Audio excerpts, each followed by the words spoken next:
Hello everyone, welcome back to the channel. Enjoy the fanfic, and let's begin part 1. The Forest of Death looked like a war zone. The two boys watched as their third teammate had a duel with an S-rank Nukenin. They knew it was hopeless. Even the most prodigious in the shinobi world rarely reached this level by the age of 12. There was no shame in his defeat, it was inevitable. Even if they all had attacked, nothing would have changed, and only a pact between summoners assured their safety while damning him. They knew Naruto was different. He'd only been with them at the academy a short while as he'd opted to graduate 3 years early. But his push seemed to be more about how disliked he was by the instructors than any natural genius. However, 3 years of field experience is a gulf, and while they were still fresh-faced, even if more serious than the average rookie genin, they weren't battle-hardened like him. It was shown in his display where he demonstrated a level of kenjutsu skill they didn't know he had and was utterly ruthless, attempting to maximize every advantage, but it wasn't enough. Even when he called upon that potent and frightening red chakra, his kenjutsu style becoming more feral as a result, it still did nothing. He couldn't touch her and she toyed with him until she'd gotten her satisfaction. But she was also, weirdly, complimentary and encouraging. 2 strikes, one to the stomach and another to the face, hard enough to instantly concuss him while also making him drop his sword, ended the O-chakra cloak. She picked up his sword and approached him, grabbing the redhead by his neck.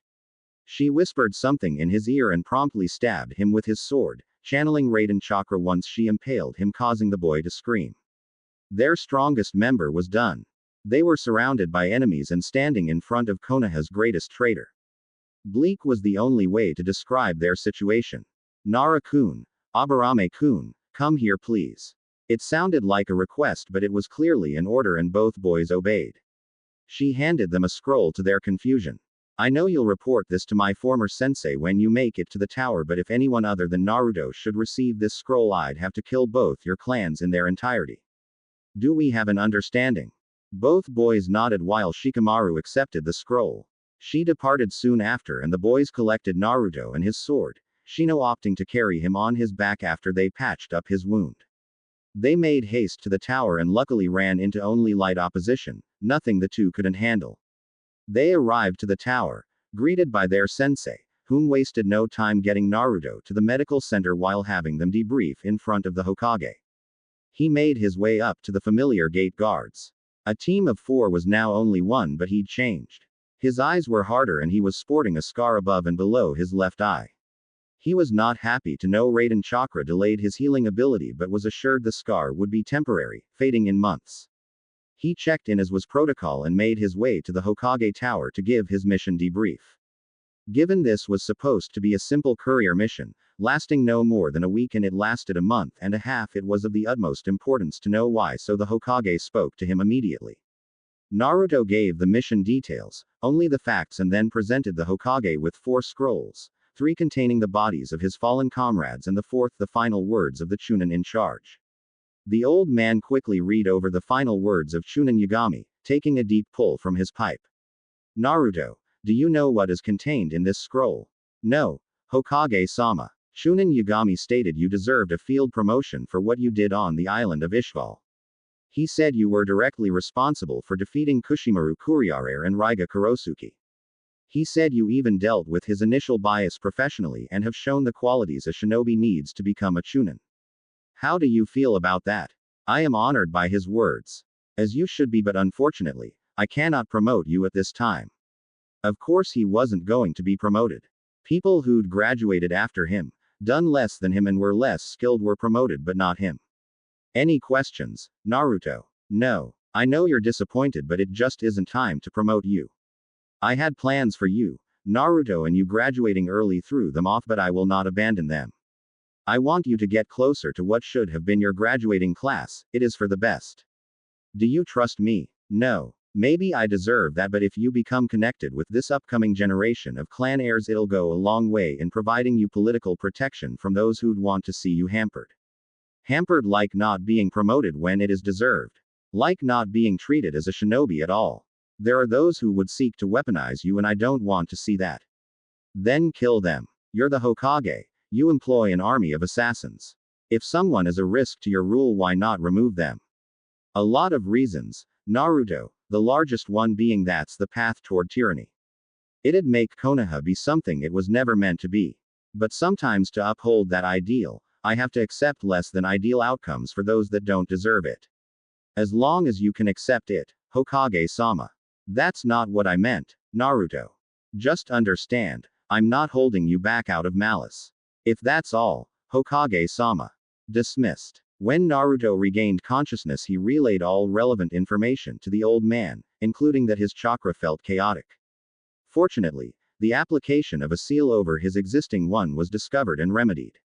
This allowed Naruto's wound to heal faster, and he was near 100% at the end of Exam 2 and the start of the unexpected preliminary matches. All three of the Soul Suna team passed.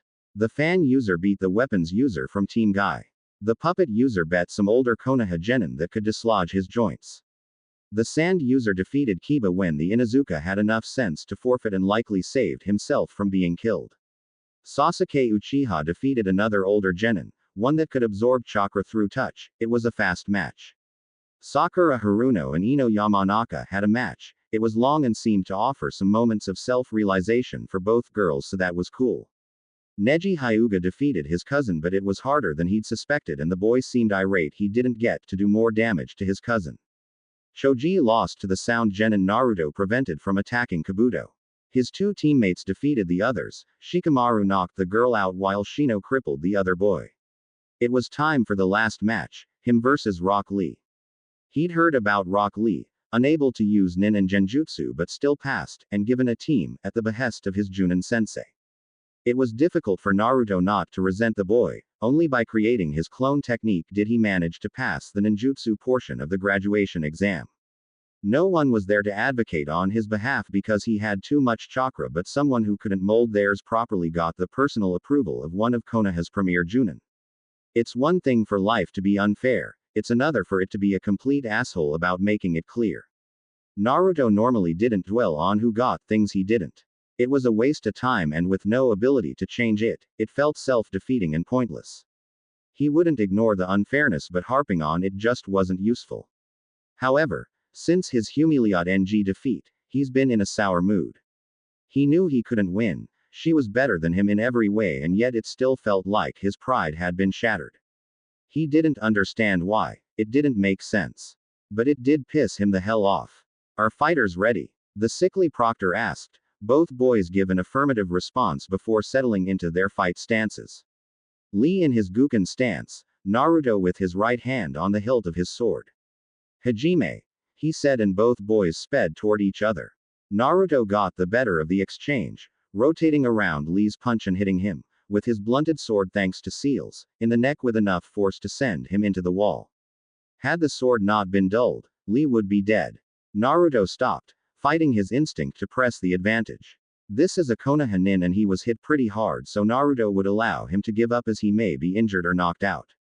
To his mild shock and sincere annoyance, the green-clad boy got up and resumed his stance. Naruto sped toward him again, this time hitting him in the left shoulder with an overhead strike and kicking Lee in the stomach, sending him back into the wall. It was weird. While not his fastest, he could see that Lee could track him but couldn't move fast enough to counter. Take them off, Lee, Guy shouted, and the boy asked if his sensei was sure. The man gave him a thumbs up and Lee speed up to the balcony where the genin were observing. Naruto quickly put it together. The boy had been wearing weights and saw reason to change it. Before Lee could remove his weights, he was hit with another sword strike, hard enough to potentially break a few ribs, and was sent careening to the floor. Sorry, Rock-kun, but if you willing disadvantaged yourself, I can't allow that to change. Guy's protege was on the ground, holding his ribs. The 3 attacks he's absorbed having taken a toll, but he refuses to back down. I won't let this end here. I will show. I hate to interrupt you, Rock-kun, but the only reason you aren't dead is because I haven't wanted to kill a fellow Konoha shinobi. Naruto said before biting his finger and running across the ceiling array on his sword, removing the barrier from the edge. You've taken advantage of that by not yielding and stepping on my mercy. Normally, I'd likely overlook it, but you've caught me on a bad day. This is your only warning. If you get up again, I'll come at you with the intent to kill. I won't give up, Naruto. I will show hard work can trump a genius like you. Lee said. managing to make it to his feet. Before he even took a stance, Lee was surrounded by cherry blossoms. Their fragrance was so alluring to the battered genin. It put him in a peaceful state, so peaceful he momentarily forgot he was in the middle of a fight. That is, until he heard a snap and the cherry blossoms seemingly attacked him. Then Lee felt pain all over and fell to the ground in a bloody heap. Most of the genin saw what Lee saw, him being surrounded by cherry blossoms. The Junin knew it was a genjutsu but didn't dispel it so as to not interrupt it for Lee.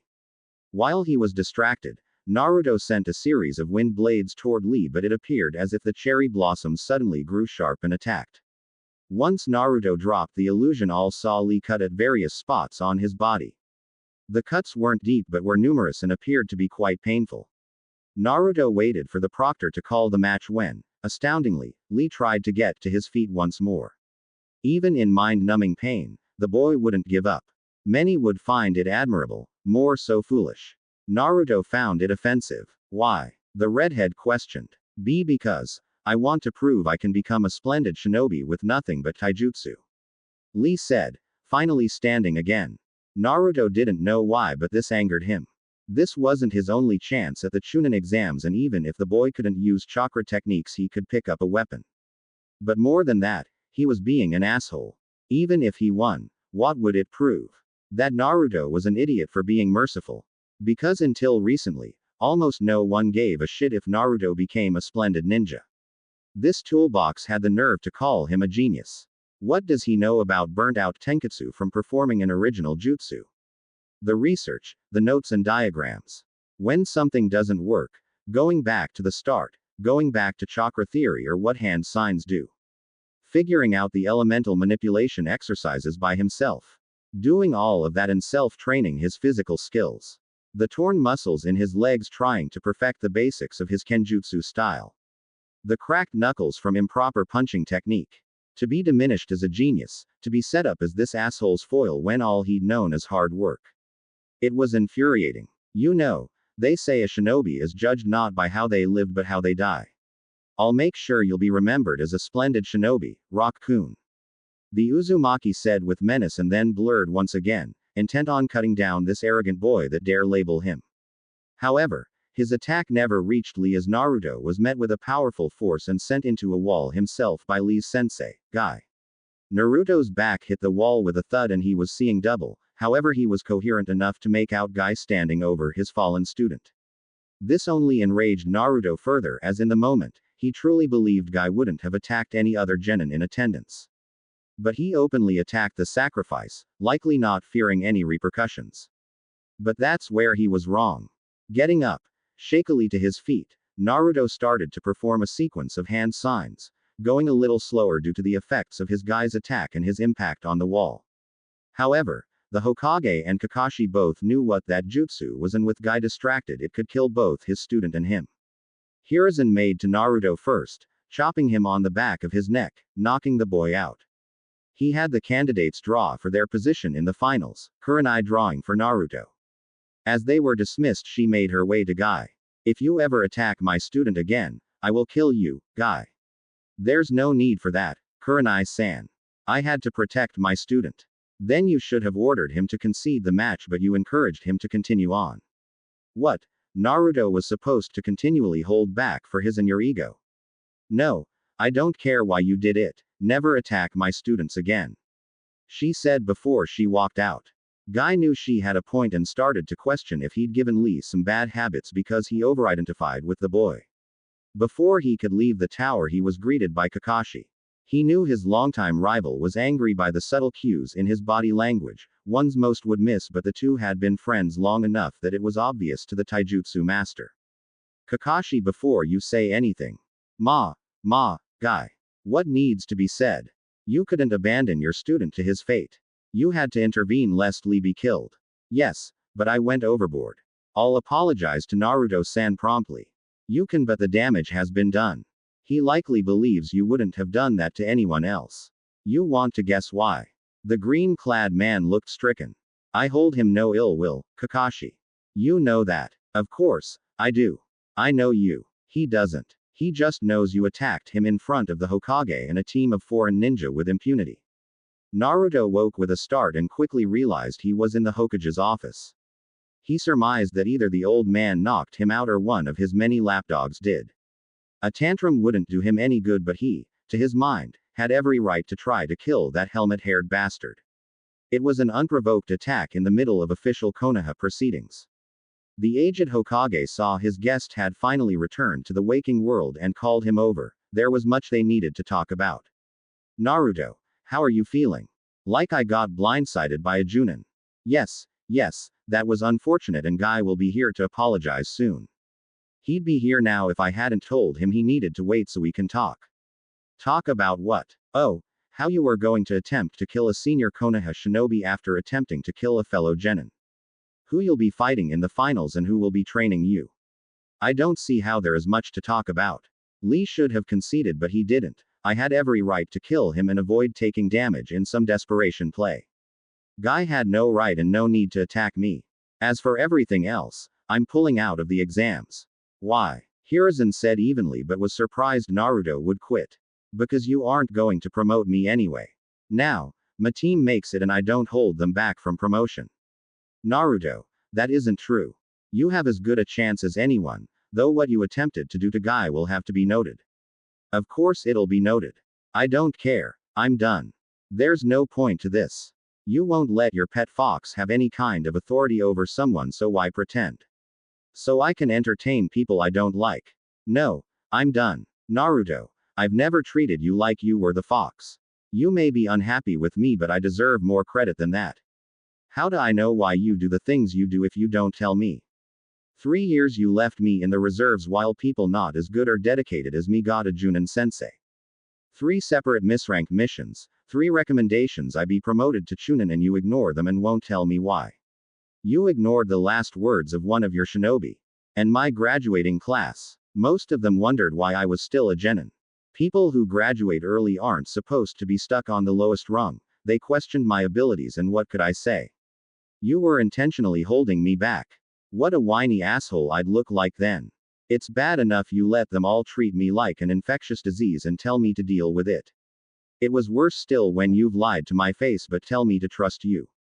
But now, you won't even give me what I've earned and you want me to be happy about it. Hiruzen knows Naruto is right, the boy has no reason to trust him. He is keeping things from him, trying to hide his past misdeeds, done with the best of intentions to protect the village and Naruto. But it's a house of cards, one in which Naruto acknowledged as an adult, by turning 16 or Chunin would topple. He's worked hard to fix what he's broken but he hasn't managed it yet and Danzo has only made the situation worse. Hiruzen knows he should have killed the man years ago, he was always too light on those he considered friends and it allowed the man too much power in the shadows of the village. A village can't have 2 leaders just like a person can't have 2 masters. Something has to give and it has to be soon. He wishes he could tell Naruto everything, make him understand his reasoning but he can't. Especially not now. Not when his former student has seemingly taken an interest in Naruto if what Anko said is true. He is either in danger of harm or being lured away with honeyed words and false promises. He wouldn't acknowledge her potential tactics or a lot like his own, his heart couldn't take it. Naruto, don't drop out of the finals. You have a chance, promotions are selected by committee. A committee of people that probably hate me. Or won't go against you. No, I don't see the point. Not everyone is against you and this is your best chance to get promoted. Even the daimyo has a say if he so wishes, if you're impressive enough. Fine. Naruto relented but in no way believed the lying old man. Good, now I've arranged for my student to train you so you'll be safe. I don't know what Orochimaru wants but it is paramount she not get it. Tsunade's going to train me. He said, somewhat hopefully. No, Jiraiya, the smut peddler. Not interested. Naruto, he trained the Yondaime and is powerful in his own right. You can learn a lot. But I don't know him. If protection is an issue I'll go train in my summon's realm. I had some things I wanted to work on anyway. Naruto, you will train with Jiraiya, that's an order. Hiruzen said, sternly, causing Naruto's eyes to narrow. Hi. Good, now let's resolve the Guy issue and you can be dismissed for the day. After his meeting with the Sandaime, Naruto headed to an isolated training ground, one he's used for years. He was curious what the missing nin would give him and why. He also wanted to be sure that should it be a trap it'll only affect him. He may dislike a great deal of Konoha residents but he doesn't want them dead, mindless slaughter isn't his deal. He activated the seal on the scroll and read the contents. He immediately recognized the handwriting. It was the same handwriting of the scrolls he would periodically receive with advanced material he couldn't get from the shinobi library. Never any specific techniques, just theory or helpful hints. He always assumed the scrolls came from a Konoha shinobi that couldn't reveal themselves, but if it came from Orochimaru, what does that mean? The scrolls, outside of the guidance of the Panthers, were the greatest sources of help in his development as a ninjutsu inventor. He couldn't understand why she'd help him. This felt like the old man. A game was being played but he didn't understand the rules or how he fit in. He was just at the whimsy of others and he hated that feeling but didn't know how to break free of it. He decided to just look at the material. True, he needed a plan but it wasn't going to come to him now, so he'd focus on something he could do. The scroll listed a technique, the impure world reincarnation, which was created by the Nadaime. It can bring souls back from the dead but requires a live sacrifice and genetic material from the one you wish to bring back. Enclosed in the bottom on the scroll was another sealing array, one for storage. He unsealed the contents to find 2 vials of blood. This was beyond creepy. The vials themselves contained a note and he could only dread what the lunatic snake summoner had written. Those with power create boundaries to hoard and safeguard their power. Those without power stay within the boundaries to stay in favor of the powerful. Freedom is pushing against and through all boundaries, allowing your ambition to be your only master. Chakra is poorly understood but the potential is limitless, however our understanding is hampered by what many would call profane or forbidden. Most shinobi are content to live in ignorance, to have a child's understanding of the very force they depend on. But I saw something different in you, a desire to understand like I have. That is why I've helped you and you've yet to disappoint. I chose to ignore decency and ethics in my desire to understand this energy and our world. I walked in the darkness without a single regret. But I want to see how far you can go while in the light. This technique is powerful but it is not perfect. You may want nothing to do with it. You may find it offensive, so I've given you an extra incentive to improve upon it in your own way. The Sandaime has withheld many things from you, not just your status as Jinchuriki. If you want to know more about your past, about your clan, then the blood contained in these 2 vials will do it. Just remember, keeping people ignorant is not a method of protection but control. Don't let anyone control you. Break free of anything that holds you back, burn it down and kill it if you must. I look forward to seeing how far you get by month's end. It could be a lie, he says it but doesn't believe it. He needs to know what these people know but he can't sacrifice people, not even to know more about his origins, but she was confident he wouldn't have to. He needed to focus on this, but with Jiraiya training him it is going to be difficult. The sensei of the Yondaime must be a real taskmaster. No, he wasn't. He was a lazy ass that put forth minimal effort and was constantly distracted with any halfway attractive woman around. Naruto would be annoyed, especially since this man was clearly here to be his watcher more than his trainer, but his negligence was beneficial so Naruto wouldn't complain. Though, he'd rather train with Kurenai-sensei since she actually gives a damn and has been helpful coming up with intensive chakra control exercises for him. She, however, was called away on a special detail which Naruto found a little convenient. So, he was stuck with this idiot as a trainer. What were they working on? Initially it was going to be summoning until Naruto informed him he already had a contract. But he was insistent Naruto sign the Toad contract too, so the Elder Toads and Bagheera, the boss of the Panthers and Naruto's personal summons, were hashing it out, so nothing more to do there. Drawing on the Biju chakra. He can already do that, and how can a non-Jinchuriki that has never trained one help him? So, the last project was the Rasengan, the Yondaime's personal jutsu. It would be useful as an attack jutsu and helping him in perfecting pure shape manipulation. It was also a decent chakra control exercise. He was still on the second step after 2 weeks, not because he couldn't go farther but he was slow playing Jiraiya. No sense in doing this faster than necessary. Naruto practiced it while he sent an overcharged shadow clone to the Panthers to unravel the impure world reincarnation. The key to Naruto's understand of the jutsu was to remove the mysticism from it and think of it as a chakra exercise. A soul was not being called back. Yin chakra was. The genetic material was a bridge, it contained both the yin and the yang chakra of the person being returned. The sacrificial body was for the additional yang chakra. The seals not only called back the yin but helped convert the sacrifice's yang into a compatible half of the returned person's yin, making it reminiscent of their true chakra imprint. This also, somewhat explains, how they can repair the damage. The pure yin chakra is constantly creating or recreating their form. So, Naruto reasoned, he needed a vessel of as pure yang chakra he could get. This meant attempting pure yang release. There isn't much written on it. What he could find states that some have a natural affinity for it but are unaware and chalk it up to other things, like those gifted with yin release make excellent genjutsu practitioners. It can be trained but it starts with being able to separate the yin and the yang within one's chakra. Some accomplish this through visualization, seeing the yin and the yang emerge from various points and calling upon one source or the other, and with no other known method Naruto opted to try it. Success has been varied. He knew without Kurenai Sensei's previous help he'd have no hope of accomplishing this, but now that his chakra control was better, his flow almost calm, he could focus it enough on separating the most basic elements from each other. Truthfully, if he didn't have this deadline, given to him by Orochimaru herself, he'd probably be doing better. He isn't very calm as he has too many questions, and he believes figuring out an ethical and pure world reincarnation will help get them answered. But even if it does, what does it all mean? She made her way through the forest at a clipped pace. Being late was not an option, it was never an option. Also, the sooner she got there, the sooner she got this over. She doesn't know how to feel about her master, as gratitude often wars with low-level terror.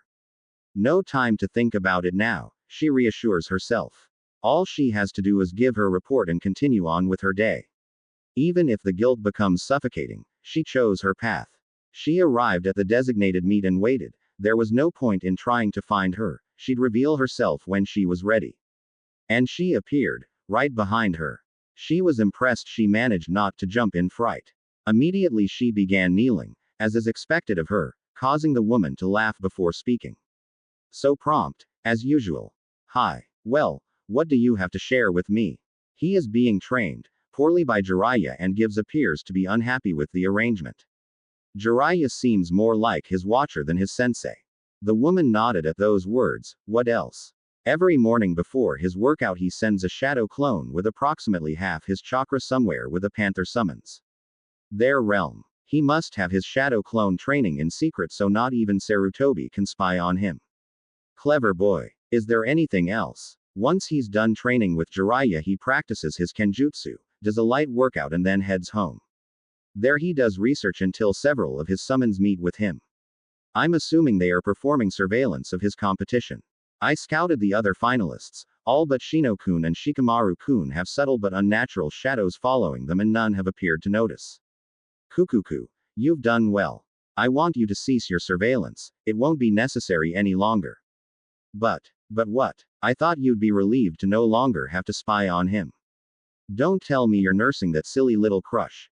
She asked but her subordinate didn't answer. You are. Tisk, tisk, tisk. You know that can never go anywhere, yes.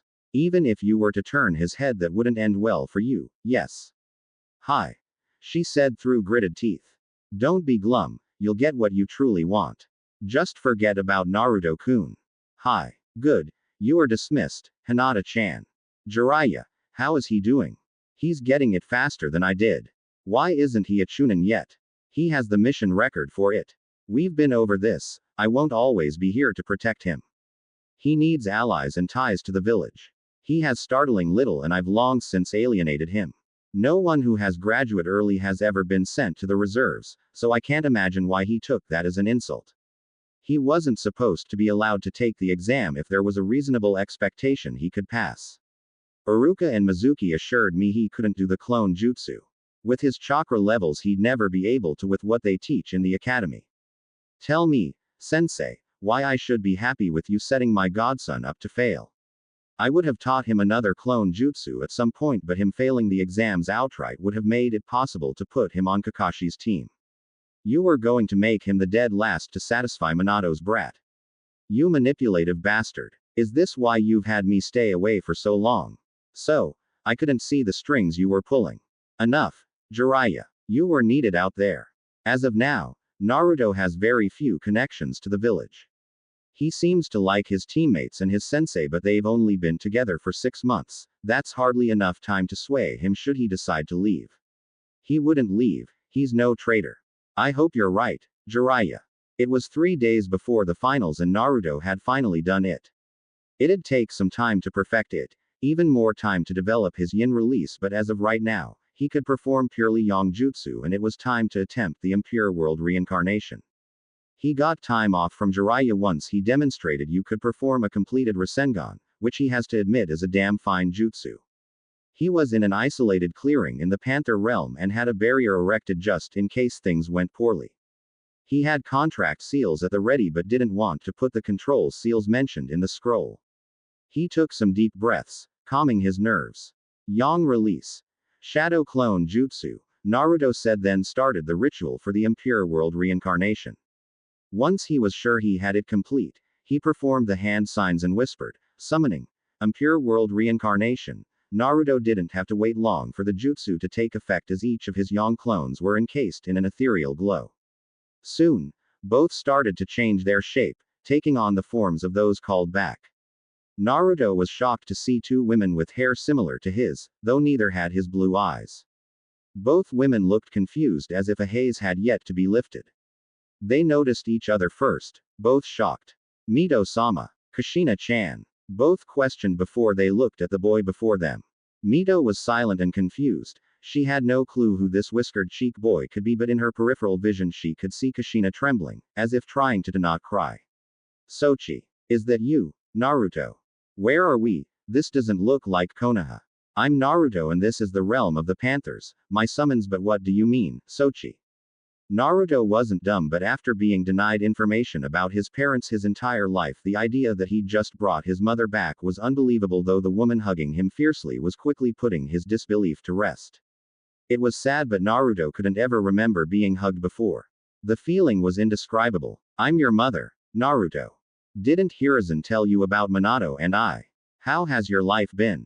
She blurted out, finally releasing him. The old man said he didn't know who my parents were. My life. I was a pariah growing up. Not even my academy instructors liked me, so I graduated early, at the age of 9. The old man didn't put me on a genin squad for 3 years. Naruto explained before something clicked. Wait, Minato. You don't mean. Yes, Sochi, the Yondaime was your father. I hope you don't hate us for what we did. I argued against it, but Minato was convinced you'd need the Kyuubi to defeat the man that attacked us the night you were born. I don't hate you. I guess I just wish things had been different. Almost everyone treated me like I didn't exist. Naruto-kun. Mito spoke. She hated to interrupt this moment between mother and son, especially since Kushina must have died almost immediately after giving birth, given how weak a Jinchuriki's seal becomes during childbirth, but she needed to know how he brought them back. She was familiar with Tobirama's abomination and lonely childhood or not, she couldn't accepted someone being sacrificed to return them. Hi. Did you perform the Edo Tensei? Hi. Sochi. No. You can't just sacrifice people. I didn't. I used a shadow clone made with yang release. He quickly explained. Oh. That was very creative. My Sochi is a genius, Mito-sama. Actually, I'm not. I just work really hard at and don't give up. Nothing genius about that. I don't know about that. Naruto-kun, Tobirama never came up with this and he invented both jutsu. Seems obvious in retrospect, but the best insights do. Mito said. Era. You knew the Nadaime. Yes, I did. He was my brother-in-law. I'm Mito Senju ne Uzumaki and your predecessor. How so? I was the first Jinchuriki of the Kyuubi, Kushina here was the second. Were you both hated, too? No, Sochi. No one knew we contained it. And I don't understand why Saru-chan would tell others. Mito said before a realization hit her. Naruto-kun, if you didn't know who either of us were, why did you summon us? Orochimaru gave me the jutsu to figure out and said if I did I'd have answers about my history. You're Orochimaru's student. See, you are a genius. She wouldn't bother with someone untalented. No. She's a missing nin and considered Konoha's greatest traitor for illegal experimentation on villagers. He said, to receive a fist to his skull. Why would you trust the word of a missing nin? Because I was desperate. The old man keeps me in the dark about everything concerning my past, he's manipulating me and I don't know why. I need all the information I can get in case. In case what? Sochi. In case I need to abandon the village. He's already denied me a Chunin field promotion 3 times and never once explained why. I don't trust him and I don't like the villagers, so I need to make arrangements. Is it really that bad? Kushina asked, shame filling her for what she allowed to happen to her son. The villagers deny my existence. They've never hit me or anything, but I know I'm not wanted and being stuck as a genin isn't raising my profile. I don't get it. Why wouldn't Hiruzen want you to be a Chunin? Yes, you get more authority and can take on dangerous missions, but rookie Chunin are hardly exposed to top secret documents or state secrets. Kushina said. Mito sat quietly, piecing together everything she knew about Konoha law and what Naruto told her, and came to a conclusion. I think I may know why, but it doesn't make sense for it to be the reason. She started. And proceeded to explain her theory. Hiruzen never much cared for the daimyo's satellite residence, the place he stayed when visiting Konoha. It was too ornate for his tastes and gave the feeling of being both too open and claustrophobic. He was curious why the daimyo had summoned him. The two usually speak after the exams are finished. They had a good working relationship but weren't close, not like Hiruzen was with the man's father or how he was close to Minato. He arrived in his sitting room and was surprised with Danzo was there as well. Hiruzen bowed to the daimyo and took his seat. Immediately he felt off as someone. Hiruzen reasoned one of the guardian ninja, activated a seal, and Hiruzen felt his chakra become suppressed and out of his control. He saw Danzo came to the same realization. This was a trap. They had both been restrained, and while strong, given their advanced age, they were weak without their chakra to buttress the ravages of time. Thank you both for arriving so promptly. There is a matter we need to address, and I didn't want either of you to do something foolish, like try to manipulate me with a stolen Sharingan, the daimyo said while staring at Danzo. The man couldn't hide his shock and cursed he couldn't summon his root to extract him. Your shadows are already dead, Danzo. How dare you come to my residence with armed guards and try to hide their presence from me? Foolish old man. Hiruzen, you've allowed this relic to become arrogant, among other things. What do you mean, Daimyo-sama? Oh, all will be explained, but first I need to tell you a story. A little over a year ago, Tsunade paid me a visit. She actually requested an off-the-books meeting as she needed what was discussed to remain a secret between her and I. I, of course, was surprised. Tsunade hadn't been involved in shinobi affairs in decades but never acted contrary to my interests, so it was neither here nor there. When she arrived, she relayed to me a story of her own. How she'd met a young Uzumaki boy. Said he was dragged to her by a large, talking panther that requested her help. She was able to save him but not his Chunin leader. She spoke to the boy, asking subtle questions, and, coupled with what the Chunin said before he succumbed to his injuries, she concluded the boy knew nothing of his clan or parentage. Apparently, he was a pariah due to his status as a Jinchuriki, and his ostracization was near universal. She said he claimed he had existed on his orphan's stipend until he graduated. Now, that confused me. Because he would be a clan heir, and in Fire Country, when one is the last of their clan, they are provided housing and are given a generous allowance from their clan funds, while said funds are managed by the financial advisors I select to make sure they are not cheated. Tsunade had no reason to lie to me, but I couldn't just act on her word. She understood and only requested I perform an audit into Kushina and Minato's finances and anything else I could find out about Naruto. She gave me a blood sample and said if I should get any genetic material for either Minato or Kushina, she'd happily run the tests to prove he was indeed their son. It didn't take long for the auditor to find the accounts had been tampered with, funds extracted illegally. It did take the auditor a while to trace where the money went for each large withdrawal, but he did it. Imagine my shock when the two who'd stolen from Minato and Kushina were you and Danzo. Those assets were primarily Uzumaki assets, and that account should have been frozen until a verifiable Uzumaki came to claim them, since Minato and Kushina had no living heir. Next was getting the samples needed for the DNA test, but I did, and immediately summoned Tsunade back to run the tests. Imagine my shock when she confirmed her suspicion. I, of course, then ordered a quiet investigation to Naruto's life. And shocked I was again. His status as a Jinchuriki announced by you but some flimsy law telling no one to talk about it. Him receiving almost nothing but scorn and having to live in near poverty conditions when he should have had a comfortable existence.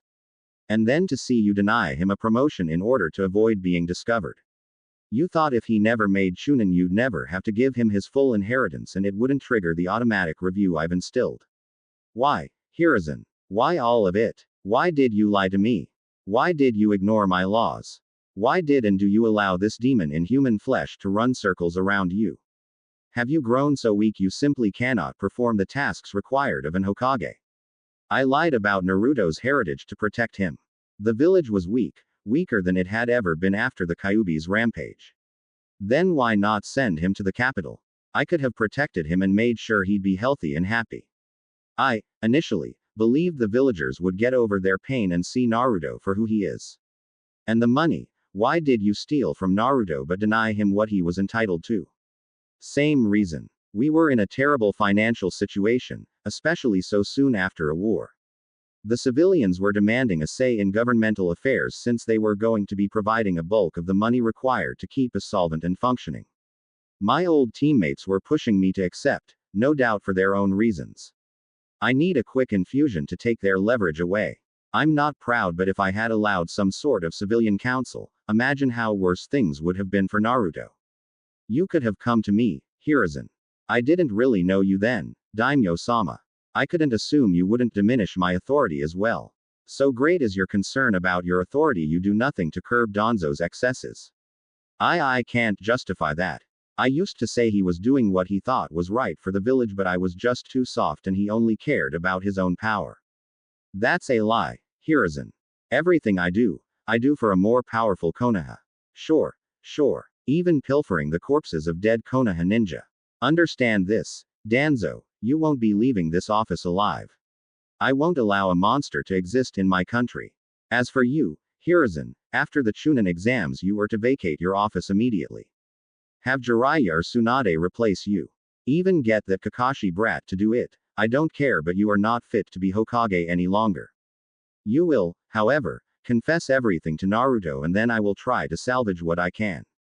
God help us if the boy hates you and all of Konoha enough to turn traitor. Daimyo-sama, I'll step down. You're right, I'm not fit to lead the village, but don't tell Naruto. Orochimaru has taken an interest in him and this may push him into her clutches. We don't want that. No more delays. It's bad enough you ignored my law, and I know this isn't the only instance, as I only have to go to the Hyuga compound to see an example of forced servitude, but I'll be clearing that up after the exams as well. No, Naruto will be told everything and given the promotion he so richly deserves. I am so ashamed of you, Hiruzen, and I imagine Minato and Kushina are as well. The stadium was packed and brimming with anticipation. All contestants but one were present, but Hiruzen couldn't focus on that. His mind had been elsewhere since he was stripped of his position, even if it hadn't been made official yet. He was ashamed of how far he'd fallen, of the lies he told to others and himself. He had soothed his conscience by assuring himself he'd done what was best for the village, but that wasn't the truth. The daimyo even mentioned how his asymmetrical alliance with Suna was starving the village and how it was making Rasa desperate. The daimyo took it upon himself to speak to his Wind Country counterpart to make sure Suna got enough funding. Hiruzen was creating an enemy, one with motive to attack them, and the exams would have been the perfect time to do so.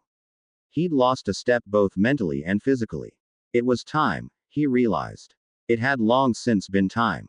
He sat awaiting the arrival of Rasa and this new leader from Odo when he watched the two arriving together, chatting as if they were old friends. As the two sat beside him, Rasa offered his greeting and Hiruzen returned it, formulaically. But when he heard the leader of Odo speak, his blood ran cold and he was about to summon his Anbu and attack when she stopped him. International law, Sarutobi sensei. You attack me now and you'll be sanctioned by other villages and nations, Kukuku. She was right. And not only that, but if he did attack her now there would be untold casualties and he couldn't allow that. He'd have to tolerate his wayward student for the time being. Hiruzen wasn't the only person hosting a Sanin, as the fire daimyo was sitting beside Tsunade, both wanting to see how Naruto would do as well as be on hand when Hiruzen tells him the truth. Alright you lot, the rules are the same as they were in the preliminary round. Hayate stated to be interrupted. What about Sasuke and that Dosu guy? Shikamaru asked. Dosu had to pull out due to injury, he said looking at Naruto, and if Sasuke doesn't show up for his match he'll likely be disqualified. Now if there are no more questions I'll exit except Neji Hyuga and Naruto Uzumaki. Hayate watched as the other genin left and walked to the center of the stadium battleground along with the first two fighters. He announced the two and then called a start to the fight and watched as neither boy moved. All was quiet as the audience watched the Hyuga prodigy stare down the bane of Konoha. The redhead had changed his clothes for the finals, ditching his normal blue pants, blue shirt and orange hooded vest for black hakama, tied at the ankle with blood red tape, a black sleeveless shirt with extra material at the neck for a Kakashi-esque face mask and a black kosode, with a chainmail mesh sewn into it. It was finished with an obi, the same color as the ankle tape and kept his sword to his side. He let his spiky hair rest on his shoulders, just past neck length. You should give up, Uzumaki. Winners and losers are chosen at birth and you are a loser. Neji started, only to see Naruto have no visible reaction. You may have graduated early but clearly Hokage-sama saw you as a failure. Why else would you have been denied a genin team and chance for promotion for so long? He hissed, confident this would get a rise out of his opponent. He was surprised when it didn't.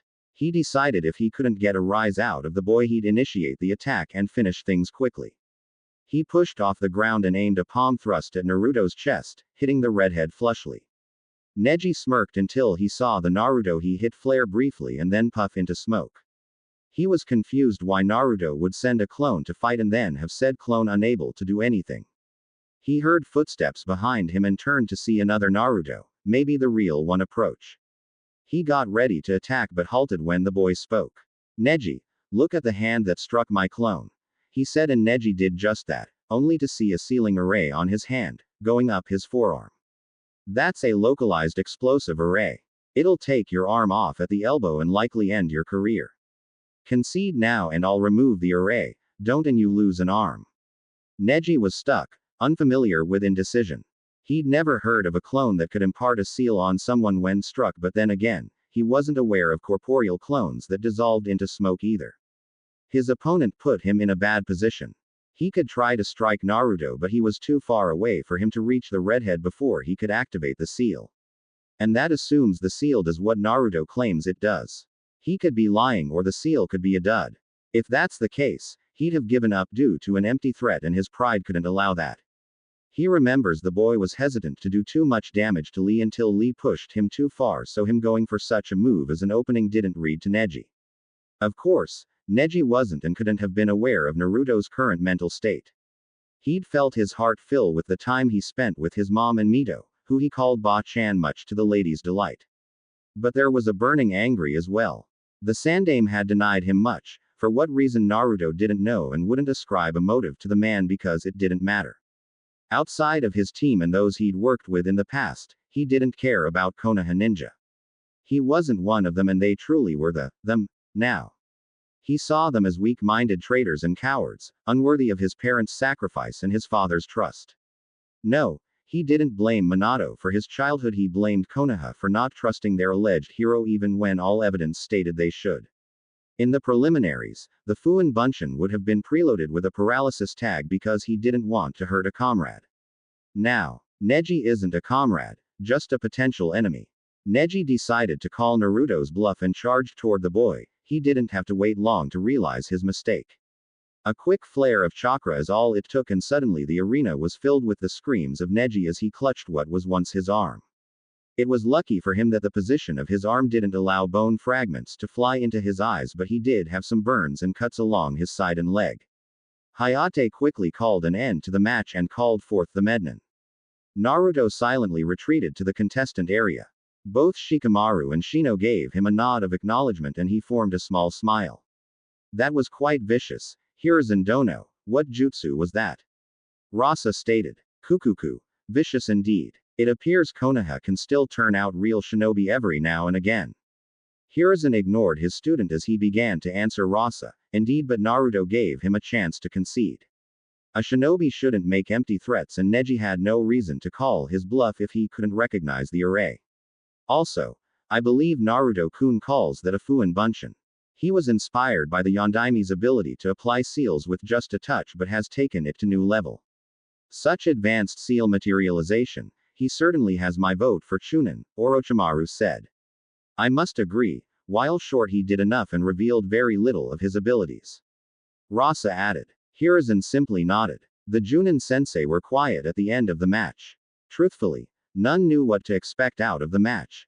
Neji was hailed as a genius whereas rumors circulated that Naruto had killed 2 A-rank shinobi in a single mission.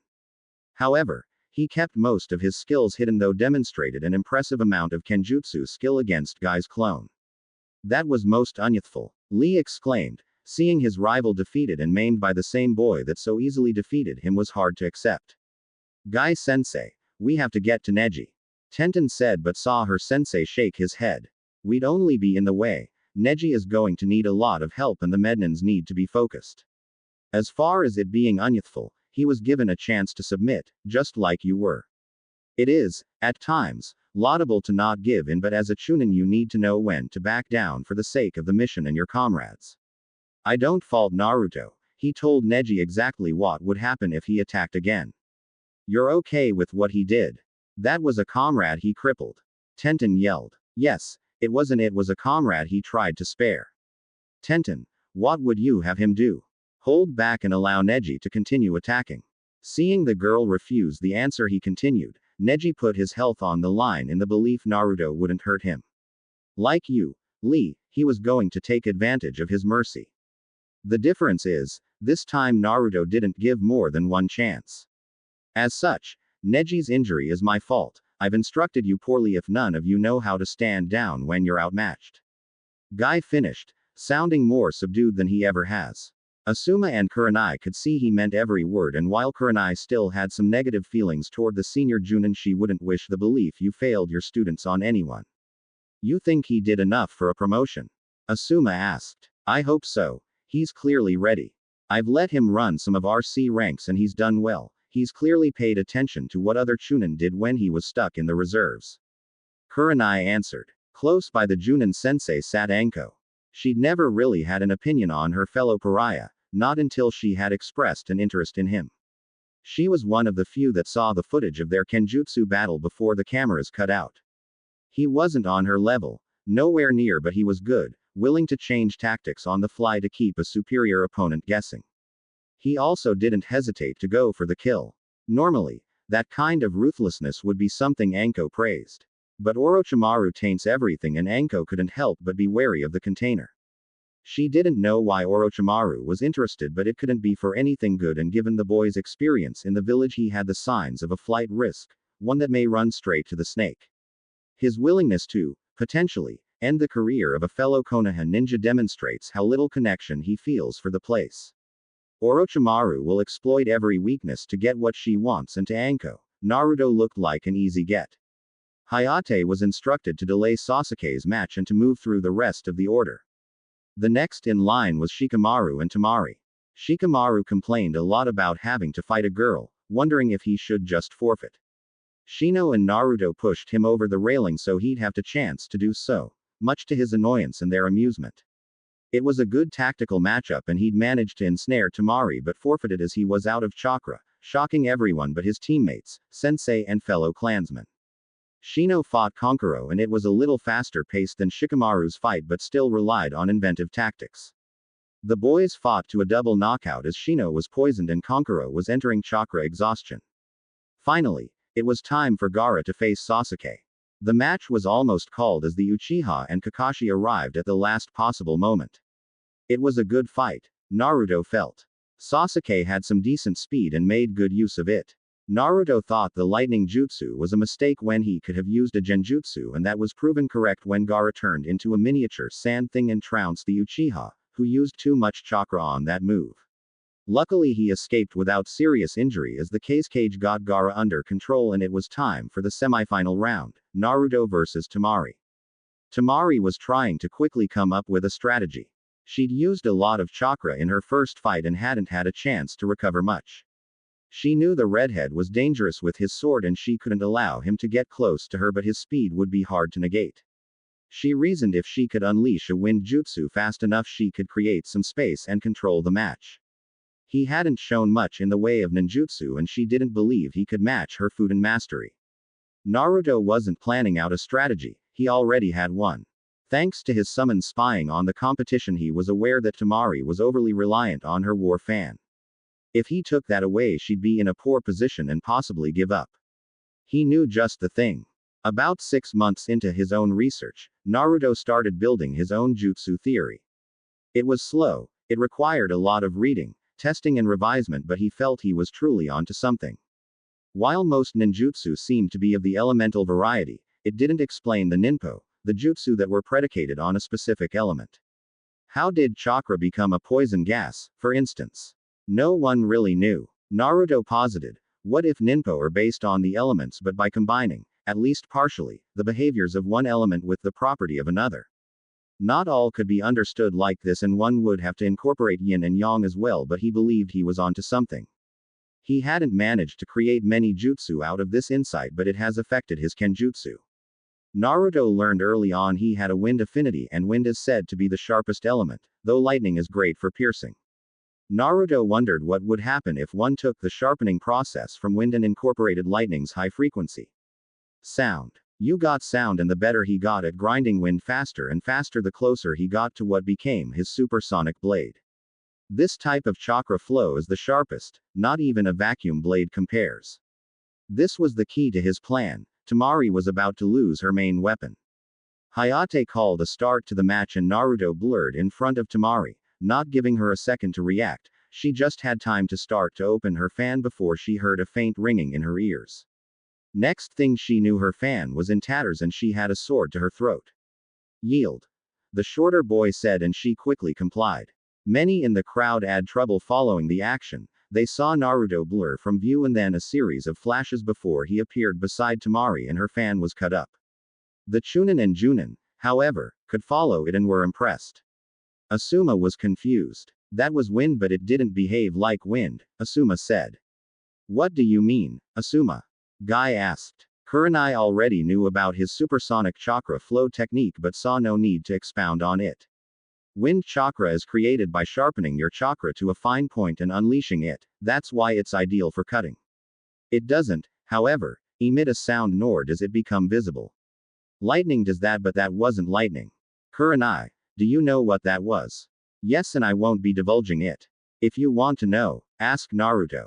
It was one of his creations. So, he really does create his own jutsu? Asuma asked, surprise in his voice. Yes. How many? I'm not sure. He said most were just supplemental things that better versions of already existed, but he's got some impressive ones as well. Guy almost got introduced to one. Hi, Hokage-sama informed me that in my distracted state I may not have escaped unharmed. Whatever that was, I need to learn it. I'll see if I got something to trade. Asuma said, only caring about the wind manipulation. He hadn't seen anything innovative involving wind chakra in years, especially not chakra flow. He need to know how to do that. Kukuku. I think that was just a bad matchup for Temari, Rasadono. I agree, but she appears too reliant on that fan. Definitely Chunin material, but I'll have to work with her on that. The Uzumaki's sword skills are impressive and he's fast. He must have been training his speed and sword techniques for several years to be at that level. Hi. I believe Naruto-kun picked up kenjutsu his second year at the academy. Oh, then you have some really good kenjutsu instructors, Rasa stated, which caused Orochimaru to giggle, much to Hiruzen's annoyance. No, he self-trained until he became a summoner and trained those skills with them. Ah, either way, he is quite skilled. I wonder how he'll fight Gaara. Kukuku. I wouldn't be shocked if he forfeited. He's certainly earned a promotion. If that's the case, I expect you out of my village within the hour, Orochimaru. Why so hostile, Sarutobi-sensei? She said with a grin on her face, annoying the Sandaime further. Fine, I'll vacate, no need to cause an international incident. Naruto was on the arena floor, debating if he should forfeit this next match. He'd proven all he needs to, and if the old man doesn't promote him, no one can say it is due to a lack of skill or ability. That makes this match completely pointless. Another part of him wants to stay. He wants people to see him, the social pariah and outcast, run through the competition. To easily defeat the prodigy, the strongest kunoichi in the competition, and finally, Suna's mad Jinchuriki. He wasn't sure Gaara was one until his match with Sasuke, but he has a way to incapacitate the boy. It would put some emphasis on the day and let all know Naruto Uzumaki isn't the one to try. But that's ego, and a ninja doesn't need ego. Why reveal any more than he needs to? It was difficult. His pride was telling him to just win the damn thing outright. But he's accomplished his mission, and as a shinobi, that's a sign it's time to come home. I forfeit. I believe I've done enough to earn my promotion. I have nothing left to prove. Naruto announced and saw Hayate nod before he exited the arena via Shunshin to appear by Kurenai, who gave the redhead a hug and congratulated him on performing so well. Hayate crowned Gaara the winner, though the boy didn't look pleased and called the Chunin exams to a close. Just as they were starting to depart, an Anbu appeared by the Junin sensei to retrieve Naruto, per the Hokage's orders. Naruto couldn't hide his annoyance. He wanted to go check on his teammates, though he suspected Shikamaru was just napping in the medbay. Naruto arrived with the Anbu to the Hokage Tower and was escorted to the Hokage's office. Naruto really didn't understand why this Anbu was on his, but he just ignored it. She was only following orders. When got to the office door, he saw two samurai standing outside it, which was weird. The Anbu ordered him to stay there until he was called, and then she went inside the office. Those were some pretty sweet sword skills, kid. Never thought I'd see a Tenkan user, especially not a shinobi one. You know my style. Yes, it's an old style, but most people can't learn it due to the damage done to the leg muscles. How long have you been practicing, and how many steps from the shukuchi was that? I started learning when I was 7 from a scroll that was gifted to me. And I was 3 steps shy. While I can move faster, I can only go up to 2 steps for the shukuchi until my body matures. Naruto said while rubbing the back of his head. He wasn't used to being praised by strangers nor getting to talk kenjutsu. It was nice. Impressive. The same samurai said. Oh, and just a word of warning, the daimyo is in there, so mind your manners. Thanks. Being an orphan, that stuff doesn't come naturally, but I'll do my best, Samurai-san. It's Sojiro, kid, and this is Shishio. Naruto Uzumaki. Nice to meet ya. Likewise, Shishio said. The trio continued to chat away until Naruto was summoned into the office. Upon entering, Naruto saw the old man, surrounded by his advisors. Jiraiya and Tsunade were both there. He shot her a quick smile, but sitting to the side of the office was, he assumed, the daimyo. He bowed deeply to the man, and shot a quick one to the old man. He hated the weak, old bastard, but it'd do him no favors to act like a brat now. Hokage-sama. He said evenly. Naruto-kun, please sit down, we have a lot to discuss.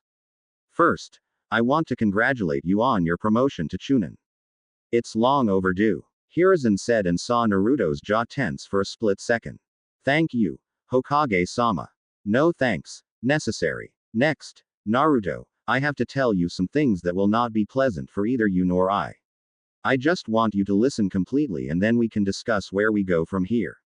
He saw the redhead nod and continued. After the Kyuubi attack, the village was in a vulnerable position, and the Hokage position was as well. We needed more funds to keep ourselves functioning, but the more wealth civilians wanted power in exchange. I could levy taxes, but they could also leave. I couldn't afford to call their bluff or wait them out, so in a moment of well-intentioned idiocy I pilfered from an account. An Uzumaki account. Your inheritance. I won't lie, it was a large sum, though I managed to pay it back years later, with interest. I didn't watch the account as closely as I should have. Another person also took a generous sum from the accounts. He never repaid what he stole, likely banking on blackmailing me should I call him on it. Trying to fix what I did or allowed to happen has taken a long time, and truthfully, you have not been made whole. That is why I have delayed your promotion. When you become a Chunin, you are a true adult and, in accordance with Daimyo-sama's laws, are granted full access to your clan funds and vaults. You reaching this rank also triggers an automatic audit from an accountant approved of my Daimyo-sama himself. He took a moment to collect himself and then continued. This law, designed to protect the last member of loyal Konoha clans, would have dictated you be provided a house and a plot of land with the option to expand your property up to 10 years after you made Chunin. The issue is, For me to have followed the law for you, it would have required my revealing who your parents are, as the funds to purchase the land comes from a tax paid by all shinobi clans. Even yours has paid into this account, even though there have only ever been 3 members residing here. Naruto, your parents are the Yondaime Hokage and Kushina Uzumaki. I know. How? That hardly seems relevant, Hokage-sama. Please continue. If any of your parents' enemies realized they had a child, one that was unprotected in a village trying to recover from a massive attack, you'd either be kidnapped or dead. That's not entirely true, Hiruzen. Tell him the whole truth. The daimyo ordered. I could have sent you to the capital. Minato and Daimyo-sama were close, and the royal family has always had a good relationship with the Uzumaki, which is why much of their wealth wasn't lost during Uzushio's downfall. I didn't send you away because I wanted you to grow to love Konoha and desire to protect it like your parents did. How could revealing my status be any safer than revealing my parentage? I believed the people would follow Minato's wish to see you a hero. I underestimated the hurt they carried and how my law only allowed the ignorance to fester. Because I didn't address the issue diligently, it left an open space for their irrational fears to grow and grow and grow. With you advancing as fast as you did, many were concerned it was the fox, even my shinobi, that should have known better. Who was the other person that stole from me, and why did you let him? His name was Danzo Shimura. He was once a friend and a longtime rival of mine. He used to head a division of Anbu called Root. While militant and misguided, he truly loved Konoha, and I used that as an excuse to ignore when he'd overreach. He was executed on Daimyo-sama's orders. When did this occur? 2 days ago. That long. You let him use my family's resources for God knows what and did nothing. I won't lie to you, Naruto, I've held the seat for too long. I've been soft when I should have been firm, too trusting when I should have been suspicious, and too passive when action was needed. I've wronged you because of this, and you may not believe me or you may not care, but I am truly sorry. I know I've driven you away because of these secrets, and I won't ask you to understand, but I truly was attempting to do what was best for everyone. Naruto didn't bother responding. Whether it was true or not was irrelevant. He'd suffered because of this weak, old man, and he'd not have any of his excuses. So, what happens now? I'll answer that. You will select where you want your compound to be and have my personal architect design the house with you. We'll get started on construction as soon as possible. Hiruzen will be holding a meeting of the clan heads where he will not only inform them of your heritage, your new residence, but some other things as well. Naruto, I cannot apologize enough for what you have been deprived. You may not hold much affection for Konoha or even Fire Country, but I hope you'll allow me to rectify that. I truly respected Minato and was quite fond of Kushina. Thank you, Daimyo-sama. Now, I believe Tsunade and Jiraiya wish to discuss some things with you, so you 3 are excused. All 3 Bo and Hiruzen gives Naruto a ticket to pick up his Chunin vest from the armory. The 2 leaders spoke a while more until there was a knock at the door. Hiruzen, there is one final thing you're going to have to do, and this is going to hurt more than anything else, the daimyo said before giving permission for the individual outside to enter. In walked Orochimaru, that instantly put the Hokage on edge, ready for an attack. Calm down, Hiruzen. She is here at my invitation. Orochimaru has provided me proof that everything she did she was ordered to do by Danzo, and seeing as how you did virtually nothing to stop him, she shouldn't be held responsible for the orders of a superior officer. As such, effective immediately, Orochimaru is to be reinstated as an elite Junin of Konoha, all crimes pardoned without exception. No, this is a bridge too far. It isn't a request, Hiruzen. This is an order, and this will be one of your last acts. I expect you to announce her return within 48 hours, do I make myself clear? Hi, Kukuku. I'm so happy to be back, Sarutobi-sensei. How did you convince him to allow you back? The daimyo had exited Hiruzen's office, and it was only Orochimaru and him, his Anbu detail having been excluded from the meeting from the get-go. It's not so hard when you know where the bodies are buried. Once he saw what Danzo and you did to Naruto-kun, he wanted more evidence of wrongdoing in the worst way, and you know me, a real pleaser, or have you erased that from your memory, sensei? She purred, and Hiruzen shrank in on himself. Shut up. Why? You never seemed to have a problem with it before. You even had a ritual after. Oh, how you'd promised to never do it again. It was a mistake, and on and on. Silence. I loved Bawako, he said, clenching his fists. Kukuku. Amazing how you only remembered that after you got off. Is that why I was your favorite, sensei? Little orphan girl that idolized you developed to your liking. Didn't even care you were using her, not even when you asked her to get in a bore. Shut up or I'll kill you. Daimyo's orders are not. So indignant, sensei. Was I really so bad you shipped me off to Danzo? Even passed me up for the Hokage's position? Or was Minato just better in bed than me? You play your games and have your fun, but you'll slip up and be chased out of here again. It's in your nature. Rotten to the core. Kukuku. Think so. Because I think being here gets me everything I want and you can't even lift a finger to stop me. And what do you want? Konoha's downfall. Even working from the inside it'll take more than you. Oh. No sensei. That isn't what I desire at all. One thing I want is for you to live in disgrace and you will. Forever shamed by what you did to Naruto-kun. The rest. Well. That's a secret. She said, turning to walk away. Whatever it is you want, I'll stop you. If I honestly thought you could prevent me from what I want, you'd be dead already. She said, closing the door behind her.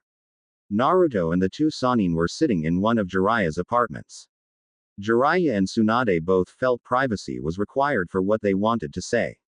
They were having an argument about who would go first and Tsunade looked ready to punch Jiraiya, so he gave in. So, how are you doing with all this, Naruto? I don't know. It's a lot to take in. I went from making plans to flee the village to being a future clan head and independently wealthy. You've claimed 3 bounties on a rank shinobi. You're fine, financially. Jiraiya chimed in, ignoring the plans to flee part. How the hell would you know? Naruto shot back. There aren't many people that don't know you have a knack for killing Kiri swordsmen. Well, I donated a lot of that to the families of the shinobi that didn't come back. It was a nice cushion, but that's about it. Anyway, Naruto, I wanted to tell you that I suspected you were Kushina's child when we met, but without proof I didn't want to say anything. That's why I went to the daimyo, to find out who you were and why you weren't living the life you should have been. I'm sorry I kept it from you as long as I did, but the daimyo thought, and I agreed, it was best to tie up loose ends. Oh, it's okay, you were actually trying to help me and not just manipulate me to protect a cover-up, he said while shrugging. If her actions improved his situation, he won't complain about it not being immediate. Was that all? Well, I could thank you for winning me a shit ton of money by taking you to dinner. I'm sure Shizune would be up for it. I'd like that. You won a bet. Why aren't you freaking out? Jiraiya asked, deeply confused. The kid negates that. I bet on him and win and nothing happens. I don't get it, but I also don't question it. I am curious why you didn't just win the whole damn thing. Gaara is broken. He only finds comfort in his madness. I wasn't there to fight a mad dog, and if he pushed me too far, Suna would be missing a Jinchuriki, and that can't be good for inter-village relations. Besides, it was only my pride pushing me to compete, but what's pride to people that perfected the art of fighting cowardly? That's an interesting understanding of shinobi, said Tsunade. I suppose it is. Well, that's all I wanted.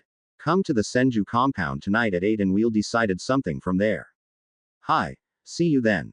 She nodded and then exited the apartment. Jiraiya watched Naruto grinning like an idiot, completely misunderstanding the vibe. Alright, enough of that. I brought you here to tell you I want you to be my apprentice. Ah, thank you. It'd be an honor, but I think I have to decline. Naruto said, shocking both Sannin. What do you mean decline, brat? Do you know how many people would kill to be in your position? And how many of those spent a month training with you? I'm not saying your approach has no merit, but it doesn't work for me. Besides, I still have a Junin sensei.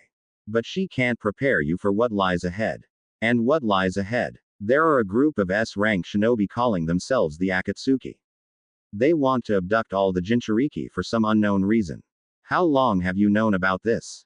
I've been aware of them since Orochimaru joined, but I only recently found out about their goal of collecting the Jinchuriki. And knowing this, you wasted a month not being fully engaged. Why would I assume that'd be different? I just wanted you to figure things out for yourself. I'm a jutsu creator. Have been since I was 6, please don't insult me, Jiraiya. Asking technical details about a jutsu I'm trying to learn isn't an unwillingness to work independently. Maybe that bit of information would have been applicable to another problem I currently have or something down the road. We cannot know what will and won't be relevant at a later date. Your refusal to do anything more than explain the steps, once and then scope out women was borderline negligent. Alright, I could have been a bit more helpful, but I was testing your determination. I was hunted for 2 weeks by 2 of the 7 swordsmen. I've proven my determination. Your resolve. I killed both of those swordsmen. Iron will. Fine, Gaki. What do you think I could have done differently? You could have worked on my taijutsu. Is it bad? Isn't it telling you don't know? Now, I wouldn't call it bad. I train in the Panther's preferred style, but facing with different, more experienced opponents would be helpful.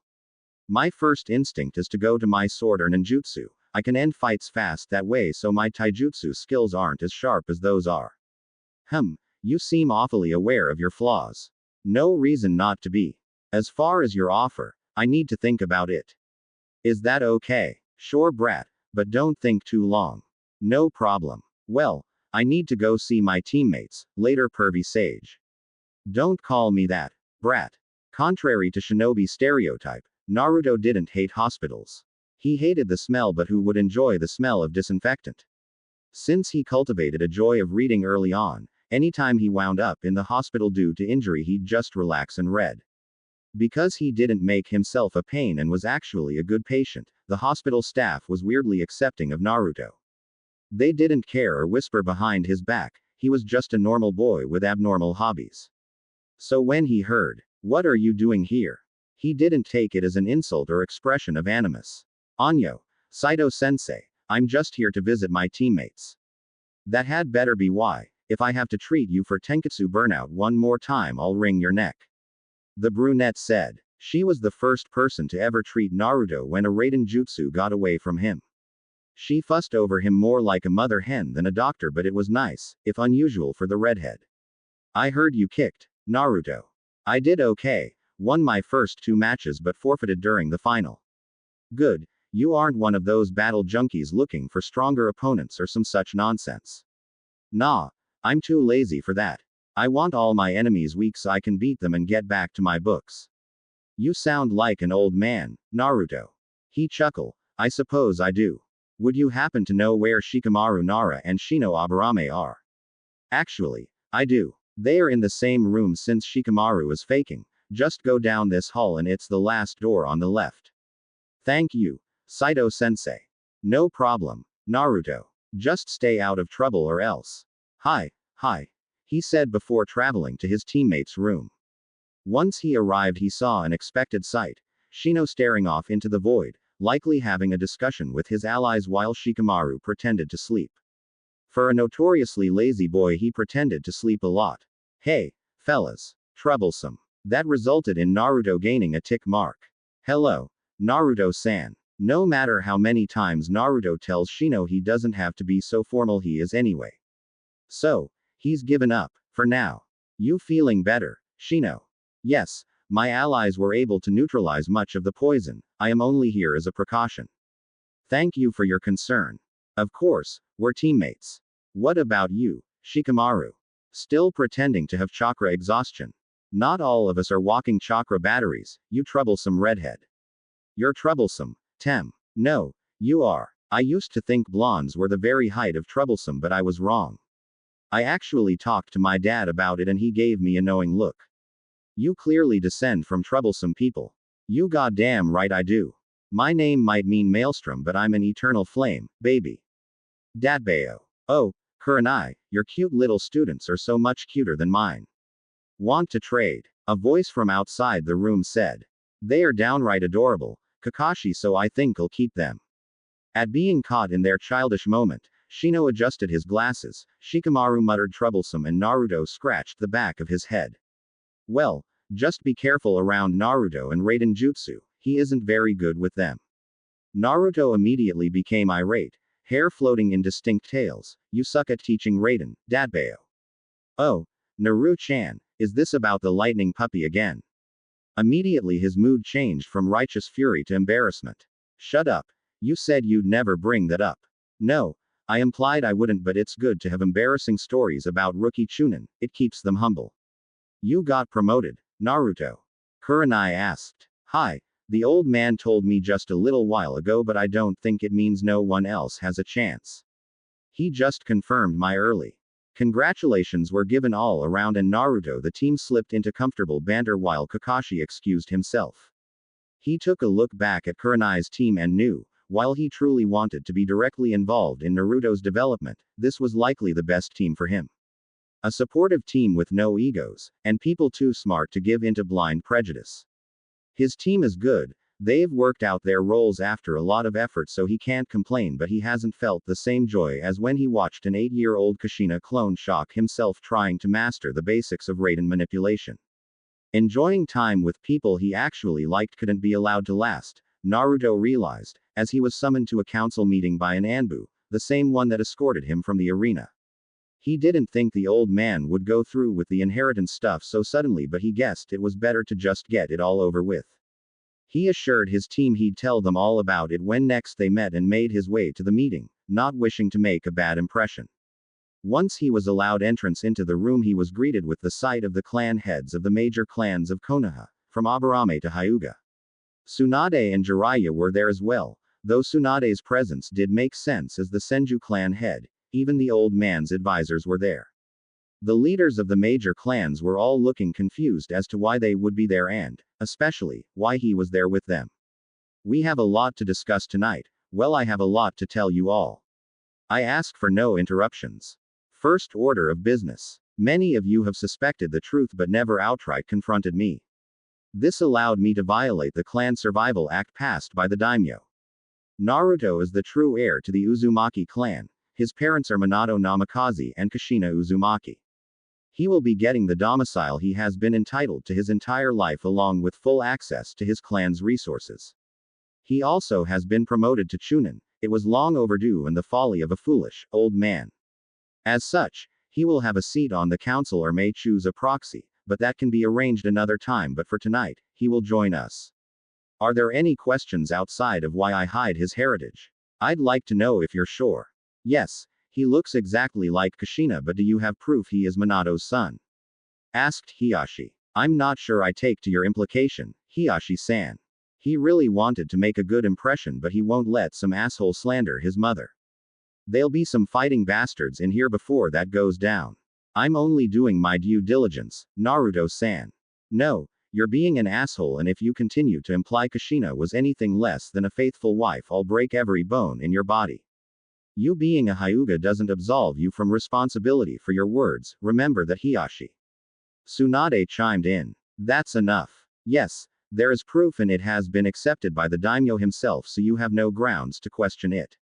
Is there anything else? Will you inform us of the why? Asked Shibi. Yes. There are multiple reasons. The easiest to accept is the son of Naruto Namikaze would have had assassins after him before he could walk. I truly wanted to protect Naruto from that, especially when I didn't know if I could fully trust my shinobi to protect him. Many of the shinobi bristled at the accusation. I don't find that fair at all. Sum yelled. She may not have done much for the boy or anything, but she'd never just allow someone to kill him, nor would she believe any of her clan capable of such an act. All the clan heads silently agreed, taking offense at the implication. Naruto held back a scoff but didn't hide how he felt about their performative outrage. Do you disagree, Naruto-san? Shibi asked. The shinobi of the village, generally, were less discriminatory. Though the primary reaction was to treat me like a primed exploding tag they'd rather not be around. Some were more ignorant, some less, but the consensus seemed to be they'd rather I not be anywhere near them. Also, I just had a man imply my mother was a whore to my face as if it weren't offensive.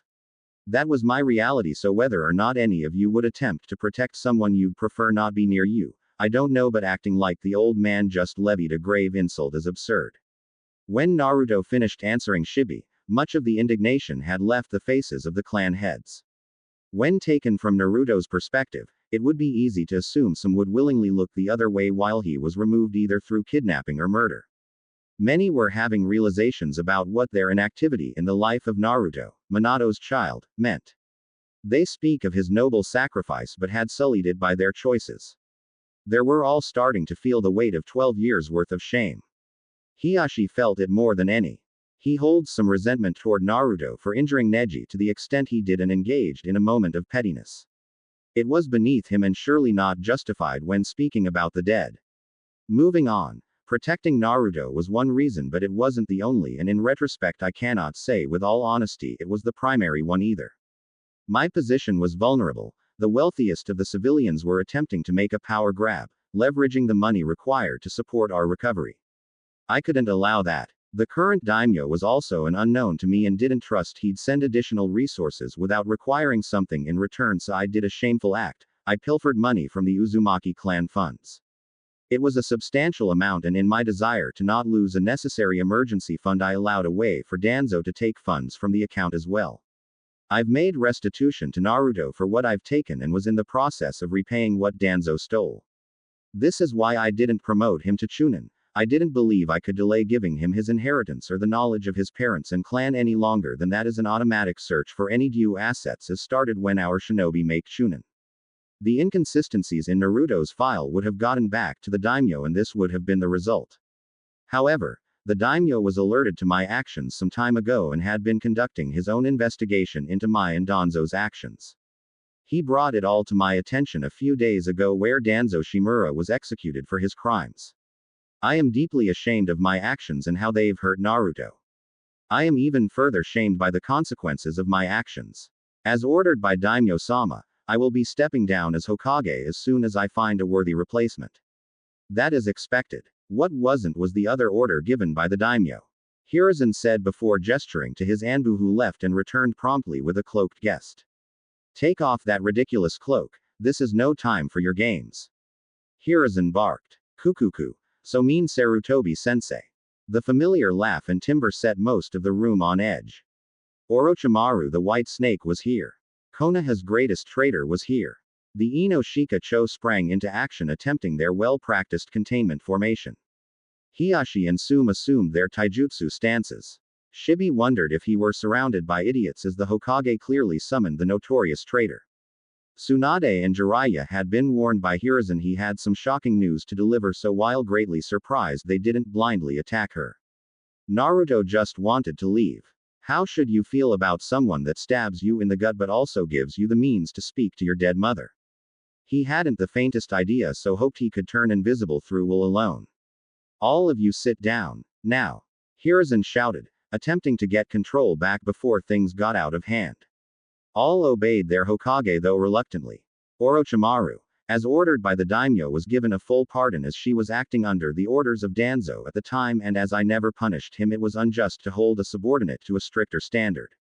Odo, her shinobi village will become a protectorate of Konoha, operating semi-independently, but my successor will have to iron out the specifics. She is reinstated as an elite Junin and conferred all the rights and privileges befitting her rank and is still acknowledged as a Sanin. These orders are absolute and beyond contestation. You are all to inform your clansmen of these developments so none erroneously attack her. Sensei, you can't do this. She's a monster. It'd be letting the fox into the chicken coop. No offense, Naruto. I can't allow this. I won't let her cause further harm here. Naruto said nothing, still pretending to be invisible. Kukuku. Stupid Jiraiya. Always talking big. He should shut up before I run him through with my sword and spit roast a few of his toads for good measure. Try it, bitch. However did you suffer this idiot for an entire month, Naruto-kun? You must have lost brain cells by the minute. Now that I'm back, how would you like to be my student? Did she really just ask me that? No, she didn't. None of them can see me. I'm not even here. His denial no jutsu was strong. Never. Jiraiya roared, unleashing his full killing intent. Why not? I've already helped him more than you ever have, isn't that right, Naruto-kun? Naruto just sank into his chair. This woman was crazy but no match for his invisibility jutsu.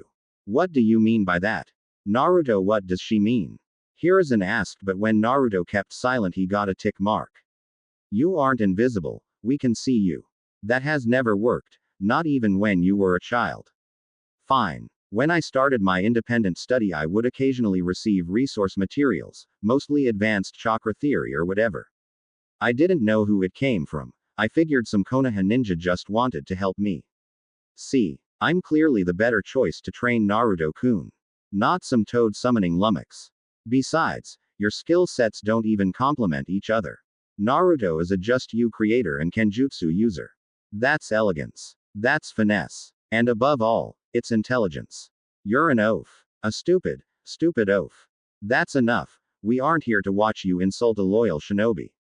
This meeting is over. My former students and Naruto stay. Everyone else, please leave. Are you sure, Hiruzen? Asked Homura. Yes, old friend, I will be fine. He watched his advisor nod and leave with his counterpart. His eyes immediately grew colder as he stared at the snake Sanin. My authority may be diminished greatly, but I will never allow you direct access to Naruto. I won't have you twist him into something dark and ugly, a creature more than a human. Kukuku, you haven't the ability to stop me, you useless relic. It's his choice, and any undue influence on his choice would be unwise and likely unhealthy. Are you threatening me, us? Surely you don't believe you could defeat all three of us. That assumes you'd all attack me. Tsunade has been awfully quiet. I want nothing to do with this idiocy nor the twisted dynamic that was our team. Come on, Naruto. Auntie Tsunade is going to drink her dinner until she can't feel feelings anymore, and you are too. I don't gurk. He couldn't finish as she pulled on the back of his shirt, rapidly exiting the council room. Sensei, we can't let her get near Naruto. Jiraiya said, his eyes pleading for his sensei to do anything to stop her. Why are you so convinced I mean him harm? I've only helped him thus far. You stabbed him in the gut. Just a little. I knew he'd survive, and now he has something to remember me by. A little gift from Orochimaru sensei. Shisho. Yes, Shisho. If you want Naruto in the best position to fend off the Akatsuki, you'll leave him in my care. I was actually a member. I have more intelligence on them than anyone else you have access to. If you prefer to hold on to old grudges and stroke your ego, make Naruto work with a lazy pervert that never attempted to aid his godson. And before you start on your excuses, I was a missing nin and I still knew of his interests and helped cultivate them. If anyone deserves to continue his development, it's me. Not the feeble old man nor the useless toad. Just food for thought. Kurenai, Asuma and Panther Cub named Majila were walking through the village. The two Junin were trusting the nascent tracking ability of the young summons. They'd gone to Naruto's apartment to ask him to meet with the other rookie teams to congratulate him on his promotion and to better establish some camaraderie between him and the other teams. Very few of them knew anything of Naruto except he graduated early, so were surprised by his performance in the exams. The Junin grew suspicious when Majila directed toward a shinobi bar. However, they went in anyway as the cub was quite confident she found her, Oni-chan. And to their shock, she had. Naruto, with half-lidded eyes, was sitting with Lady Tsunade and her longtime apprentice. Naruto. Kurenai called from the front of the bar and Naruto's head immediately shot up. He saw her and began a slow, clearly drunken approach. Hi sensei. He said a bit loud. Hi. What are you doing here? Oh, I got confirmed as the clan heir of the Uzumaki clan, and then Orochimaru got reinstated as a shinobi and she was all. Be my student Naruto, no one gets you but me. And then there was going to be a fight, but Tsunade Obakan was like peace out suckers and dragged me along so we could drink until we couldn't feel feelings anymore, but I clearly haven't drank enough because I don't like him. Naruto said, pointing to Asuma. He's too tall and he's probably got a bunch of short jokes just waiting. Because I'm short. Sensei, am I going to be short forever? Naruto continued to talk rapidly with his eyes watering at the end, getting as big as saucers. No, Naruto, you won't be short forever.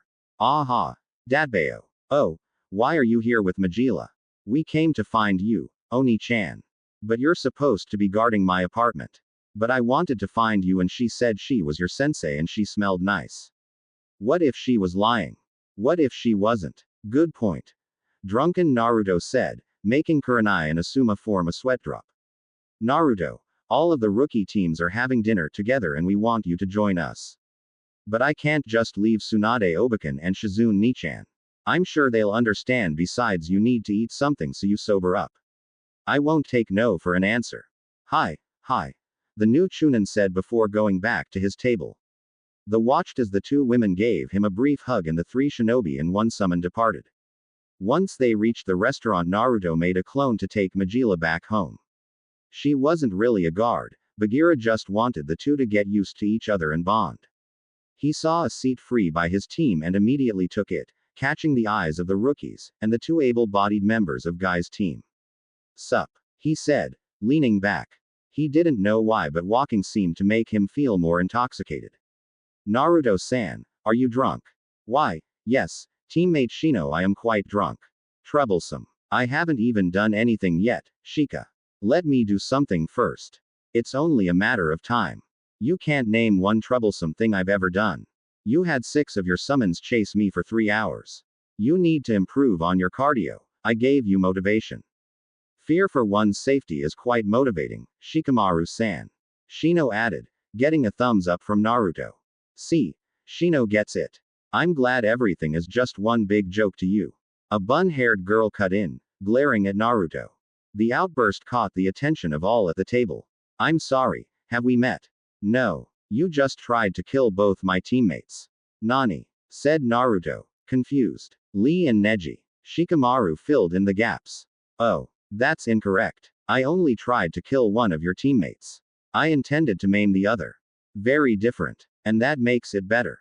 We're supposed to be comrades." Then, they should have acknowledged their comrade had them beaten and given up. You didn't have to go that far. Neji may never be a ninja again, it is all he had. Then he should have taken better care of himself. Besides, he looked as if he was truly trying to kill Usagi Hime. He pointed to Hinata, causing her to blush faintly at the name and attention, "and I bet you didn't say one word about it." "I'm sorry, bad things don't confine themselves to just people you don't care about. If I'd realized that were the rules, I'd have let Lee beat my brains in." He finished, causing the girl to leave, Lee following behind her. The Junin overheard the discussion and saw Tenten leave. They were surprised Guy hadn't followed her and looked at him expectantly, causing him to answer the unasked question. "There's nothing I can say tonight to make her see the truth of Naruto's words. I think seeing her teammates easily bested by the same person has shaken her worldview. All she and my team have known, until the exams, is success, and I think they developed a certain amount of arrogance that nothing could touch them. That's my fault, but it won't be fixed tonight. It's okay, Guy. That would be difficult to predict. I have trouble getting my team motivated. There's no natural leader among them. Ino's just bossy, but she's also the weakest. Choji is too kind to take charge, and Hinata, while strong, doesn't appear to want to push them. By the time they all make Chunin, assuming they do, this team will not last beyond that." Asuma said, and it was truly an unusual team. His father had expressed concerns about overspecialization and decided to take inspiration from Tsunade, without actually enacting her proposal. He moved to have every team have a tracker, a containment specialist, and a heavy hitter, with one member also able to fulfill a support role.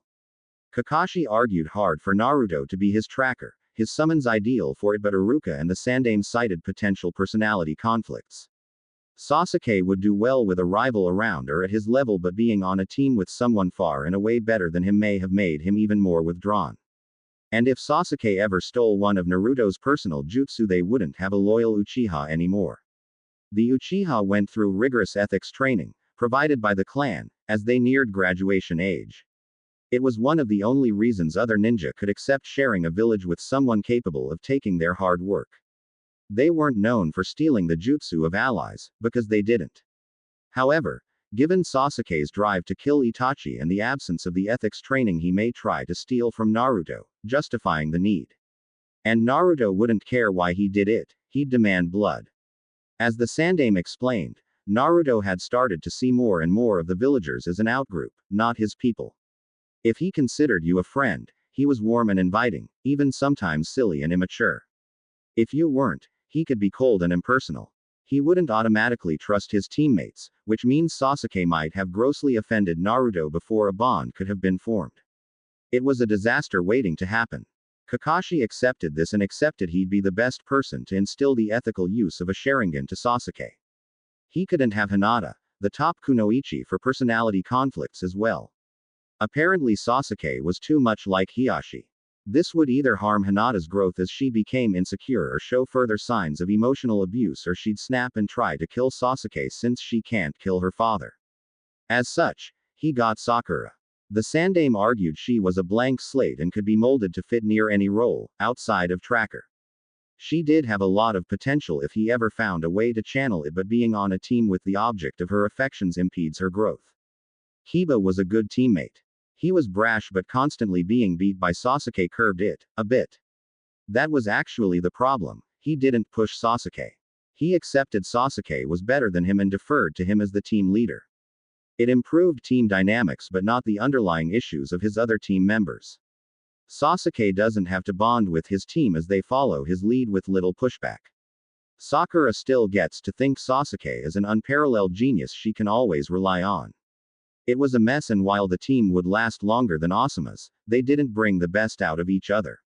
The rest of the evening passed without further incident, with the rookies chatting away. They all departed and Naruto, finally sober, decided to head to his apartment. It had been a long day and he just wanted to unwind. That, however, was not to be, as he sensed a presence in his apartment. Activating the emergency seals, should someone penetrate his initial security, Naruto walked in to see an amused Orochimaru on his couch, petting Majila, who was purring happily. "Hi, Oni-chan," the panther cub said. "This is a strong gravity seal. Is it reinforced by my chakra?" "Kukuku. Impressive," observed. Thanks. What are you doing here and how did you get in?" "She let me in," Orochimaru said, causing Naruto to sweat drop. He's really going to have to make her more suspicious of people. Sensing his silent recrimination, Majila spoke in her defense. "She smells like your scrolls, so I thought she was okay." He had to concede her point. It wouldn't make a lot of sense to keep training materials from an enemy, but still he'd have to withhold some snacks even if she pouted. He wouldn't break this time. "As for why I'm here, if you'd release me I'd be happy to tell you." Naruto deactivated the secondary seals while reengaging his primary. If the old man let her back in the village, at the daimyo's instruction, he reasoned she likely wasn't here to kill him. He took a chair from his desk and sat across from her, awaiting her explanation. "Why so far away? I don't bite. But you do stab." "I do, but it was a lesson you needed to learn." "And what lesson was that?" "Getting impaled hurts. Being overly noble will get you killed. You didn't leave me much choice." "Sure I did. You could have attacked me as a team, and as they distracted me you fled," she said, and saw the disgust on Naruto's face. "Ah. You'd never do that, yes." "No, I wouldn't." "Then accept that path leads to pain. You'll never abandon your comrades. Put their safety above your own. Then acknowledge you'll sometimes suffer for it." "Did my little love tap make you reconsider anything you did?" "No." "Good. Wouldn't want you changing too much, but also can't have you blind to what your beliefs may lead to." "Well, arigato, Sensei-sama. I am most humbled by your wise words and wiser actions. I think I like that even more than Shisho. Yes, when you become my student I think I'll have you call me that." "I haven't said yes. I haven't made a decision." "Kukuku. Whatever you decide, just don't exclude the middle," she said, and he quirked an eyebrow. She just smiled as if to say it'd make sense soon enough. "So, onto why I'm here. Did you manage to solve my little puzzle?" "Yes. How did you get the DNA of my mother and Mito Senju?" "I'm a world-class ninja, Naruto-kun. There isn't much I can't do." "Right. So, how did you manage it?" "I broke the jutsu down to its most basic elements, yin and yang. It summons the yin energies of the dead. It needs a yang counterpart. The body and the DNA acts as a beacon to attract the yin but also help merge the yin to a foreign yang." Orochimaru listened closely to his words, her genius mind cycling through explanations until her eyes widened a fraction. "Yang release. Yep. Pure yang release channeled into a shadow clone was how I was able to do." "So, you can do yang release now. How far have you gotten with it?" "Just the shadow clone. I was under a tight deadline and learning to focus the balance of my chakra to yang took a majority of the month." "What happened? Where are they?" "They both returned to the pure world. For Mito, she felt her time had passed, and outside of Tsunade, all of her family is with her there. My Ka-chan was conflicted but ultimately felt it unnatural. Apparently the control seal can distract them from it as they have orders to follow, but when they retain their free will there's always this sense that a part of them is wrong and shouldn't be there. The foreign yang. Yay. She didn't appear to have any moral qualms about it or concerns about balance or whatever, she just said she felt wrong." "Fascinating. What will you do now?" "I'm not sure. I know I want to develop Yang release more, but as far as the Edo Tensei, he said with a shrug. Don't abandon it entirely. It'd be fitting. Minato perfected the Hiraishin and you can perfect the Edo Tensei. Why do I have to get the zombie jutsu? Luck of the draw. Well, that's all I wanted to ask you, so I will take my leave for the night, she said, placing Majila on the couch. Oh, and Naruto. Don't stare at my on my way out. Causing the boy to sputter, much to her amusement. When she left, Naruto glared at the lone panther cub. Majila, we need to discuss you doing whatever is requested of you for a pretty face or pleasing scent. You think she's pretty. Not the point. So, for dereliction of duty, no snacks and no belly rubs for a week. Oni-chan. 3 days had come and gone since the end of the Chunin exams and the official reinstatement of Orochimaru. The following day the Sandaime announced her return to the entire village, and it did not go well. The civilians were terrified. The boogie woman had returned to dissect them and their children, they wailed. The ninja were on edge as well. She was a well-known traitor, so to be allowed back and for it to come from the daimyo himself. The seasoned among them realized there was a game being played well beyond their level but would watch their step around the snake Sanin. There was one person that wasn't happy, wasn't accepting, but also wasn't afraid. She was livid, enraged, angered to the point of distraction. She begged the Sandaime to reconsider, ranted and raved about how this woman was the embodiment of evil. The old Hokage couldn't fault the kunoichi. Few had been as affected by Orochimaru's machinations than her, but his hands were tied. She realized he couldn't, or wouldn't do anything, and had thrown herself into a bender to cope. Her friends tried to help, but there wasn't much they can do. The situation was simply unchangeable, and if Anko tried to attack Orochimaru, she'd be stripped of her status as a kunoichi and possibly imprisoned, if the Sanin didn't kill her outright. None of them were used to seeing Anko so distressed and hated how powerless they were to console the, normally, lively kunoichi. Kurenai's team was ordered to stay on light duty as 2 of her team members were still being considered for promotion, the Orochimaru fallout having delayed final decisions, and Naruto had clan business to attend to. This allowed her to stick by her friend, attempting to sober her up with her favorite treat, dango. Are you feeling better now? There is no better as long as she is alive. Maybe there is a long-term missions you can be sent on, to get some space. I'm not running, Kurenai. Not from her. Never from her. Then what? Anko. You can't remain like this, you'll only be hurting yourself and those who care about you. I don't know. I feel helpless. How did she get the daimyo on her side? It makes no sense. Although, it is convenient that she comes back and your brat gets his long-denied promotion and acknowledged as a clan heir. Funny. That. What are you implying, Anko? She has an interest in him. Don't know what. Don't know why, but it's there. And the kid is about as attached to this village as the Neji is to his right arm. Naruto wouldn't betray the village, he wouldn't betray his team. Maybe not now, but before. Heritage hidden, stalled career, and most of the villagers still disliking him.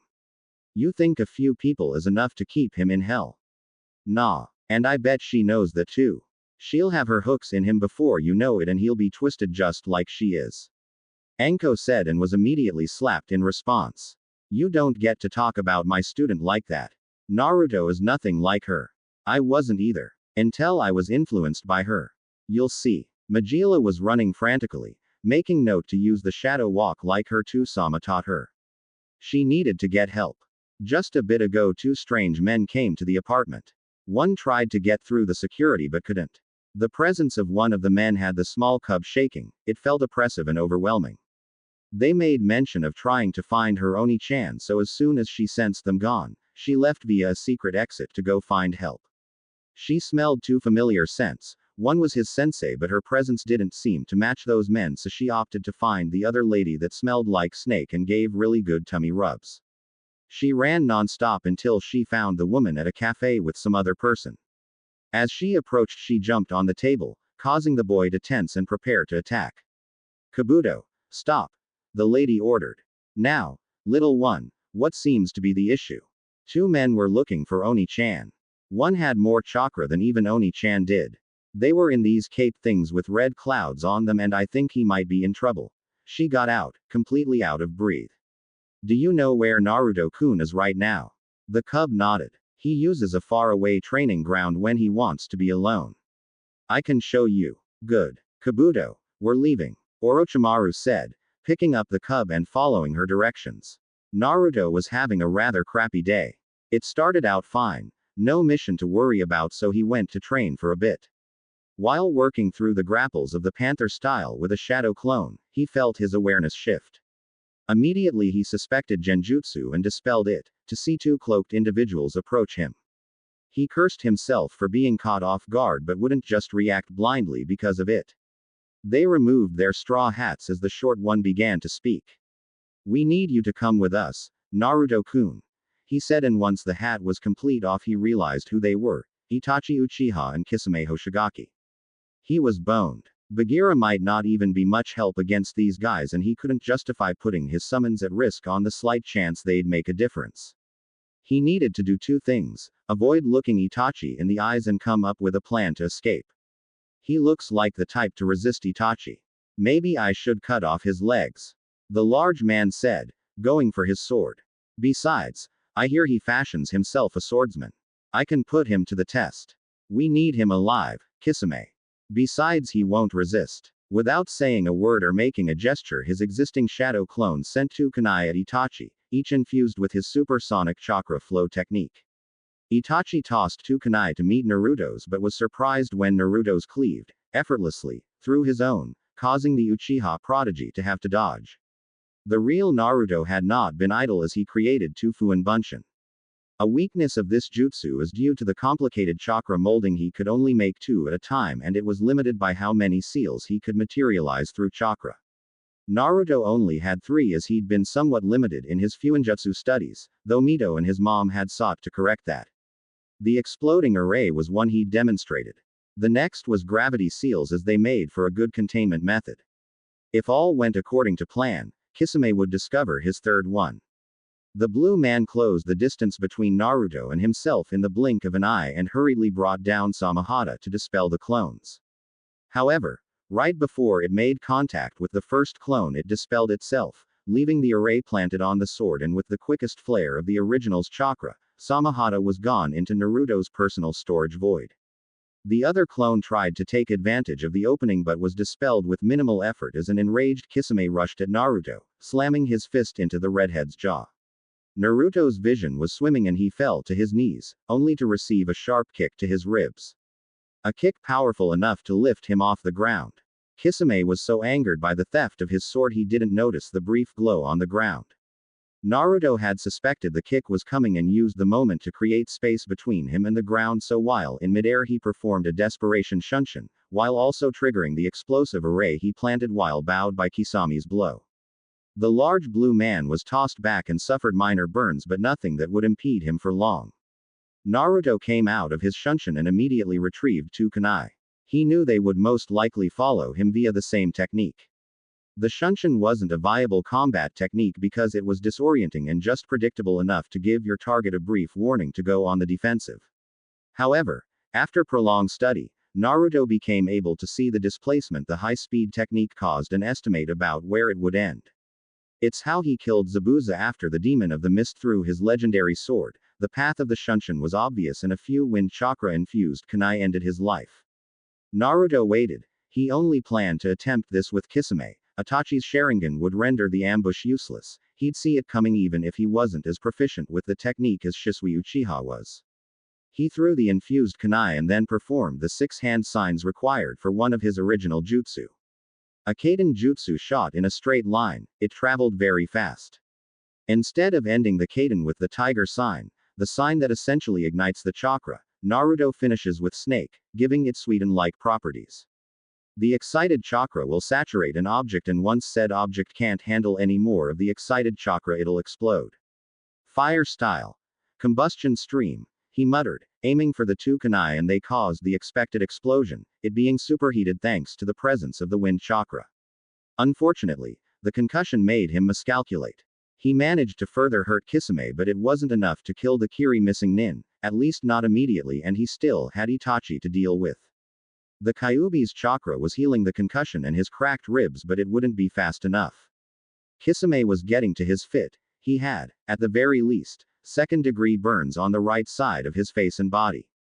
The shrapnel from the kunai pierced him as well, so he had limited range of motion and responsiveness in his right arm. But he didn't care. He didn't care about the mission, about his leader or any of it. He was going to kill that little annoyance and they could get the fox later. Kisame began his approach toward Naruto, fully prepared to end the little shit that injured him and stole his sword. Until he collapsed on the ground and could no longer feel his legs. He couldn't see what happened, but Itachi could and knew the blade that literally stabbed Kisame in the back and then immediately retracted. Long time no see, Itachi-kun, she said, now standing over his downed partner along with another male, possibly around Itachi's age. Don't interfere in this, Orochimaru. Don't make Leader Sama any more motivated to find and kill you. Itachi knew Orochimaru had returned to Konoha. The very thought sicked him, but he didn't expect her to come to the defense of the container. Itachi briefly wondered if she had plans to experiment on him and considered killing Naruto outright as a mercy and a way to protect Konoha. Orochimaru said nothing, surveying the area. She could tell Naruto was hurt, his breathing looked pained. She was going to have Kabuto heal Kisame after she dealt with Itachi. The Sharkman would die for this. Leave, Itachi, she said, her voice lacking the sadistic mirth it is normally infused with. I can't do that, and Sannin or not, you're no match for me. Itachi said before vacating his current position as a high-powered heel came crashing down. As soon as Itachi had his feet planted, he felt them surrounded by some weird substance that made him unable to move. This is where you die, Itachi, he heard from behind him. The Sannin, all of the Sannin were here. This was bad but not unsalvageable. He activated his Mangekyo Sharingan, planning to burn whatever this was and flee. Before he could, he felt something pierce his back. Whatever it was just missed his heart, but the pain was unbearable. Each of the Sannin saw the projectile make a beeline for Itachi but weren't sure they believed what they saw. Until Naruto pulled it back and caught one of the 7 legendary swords of Kiri, the Nuibari. Tsunade made her way to Naruto to check on him as she noticed the same things Orochimaru had. Kabuto went to Itachi to make sure he'd survive transport to a secure facility, and Jiraiya created 2 prison transport scrolls. Once Kabuto saw to Itachi and confirmed he was stable, Jiraiya put him in the scroll. He was going over to Kisame but was too late. Orochimaru had beheaded the man as he lay helpless on the ground. What are you doing? We could have interrogated him for intel. Jiraiya shouted. She met eyes with Jiraiya, and the Toad Sage saw blind fury and madness in those slitted pupils, and the surrounding area was heavy with her killing intent. Say one more thing to me and I'll flay you, then dump you in a vat of salt water, she hissed. Jiraiya wanted to press the issue further, almost exclusively out of habit, but Tsunade reminded them they had to turn over Itachi and get Naruto to a hospital. The fractured jaw and broken ribs were easy enough to handle, but he had a severe concussion, so certain protocols needed to be adhered to while he was in the village. As if a switch had been flipped, Orochimaru ceased the killing intent and summoned a snake to dispose of Kisame as if he were trash. Once Tsunade situated Naruto on her back, the Sannin and Kabuto headed back to the village at a sedate pace, Tsunade refusing to travel any faster than necessary given Naruto's condition.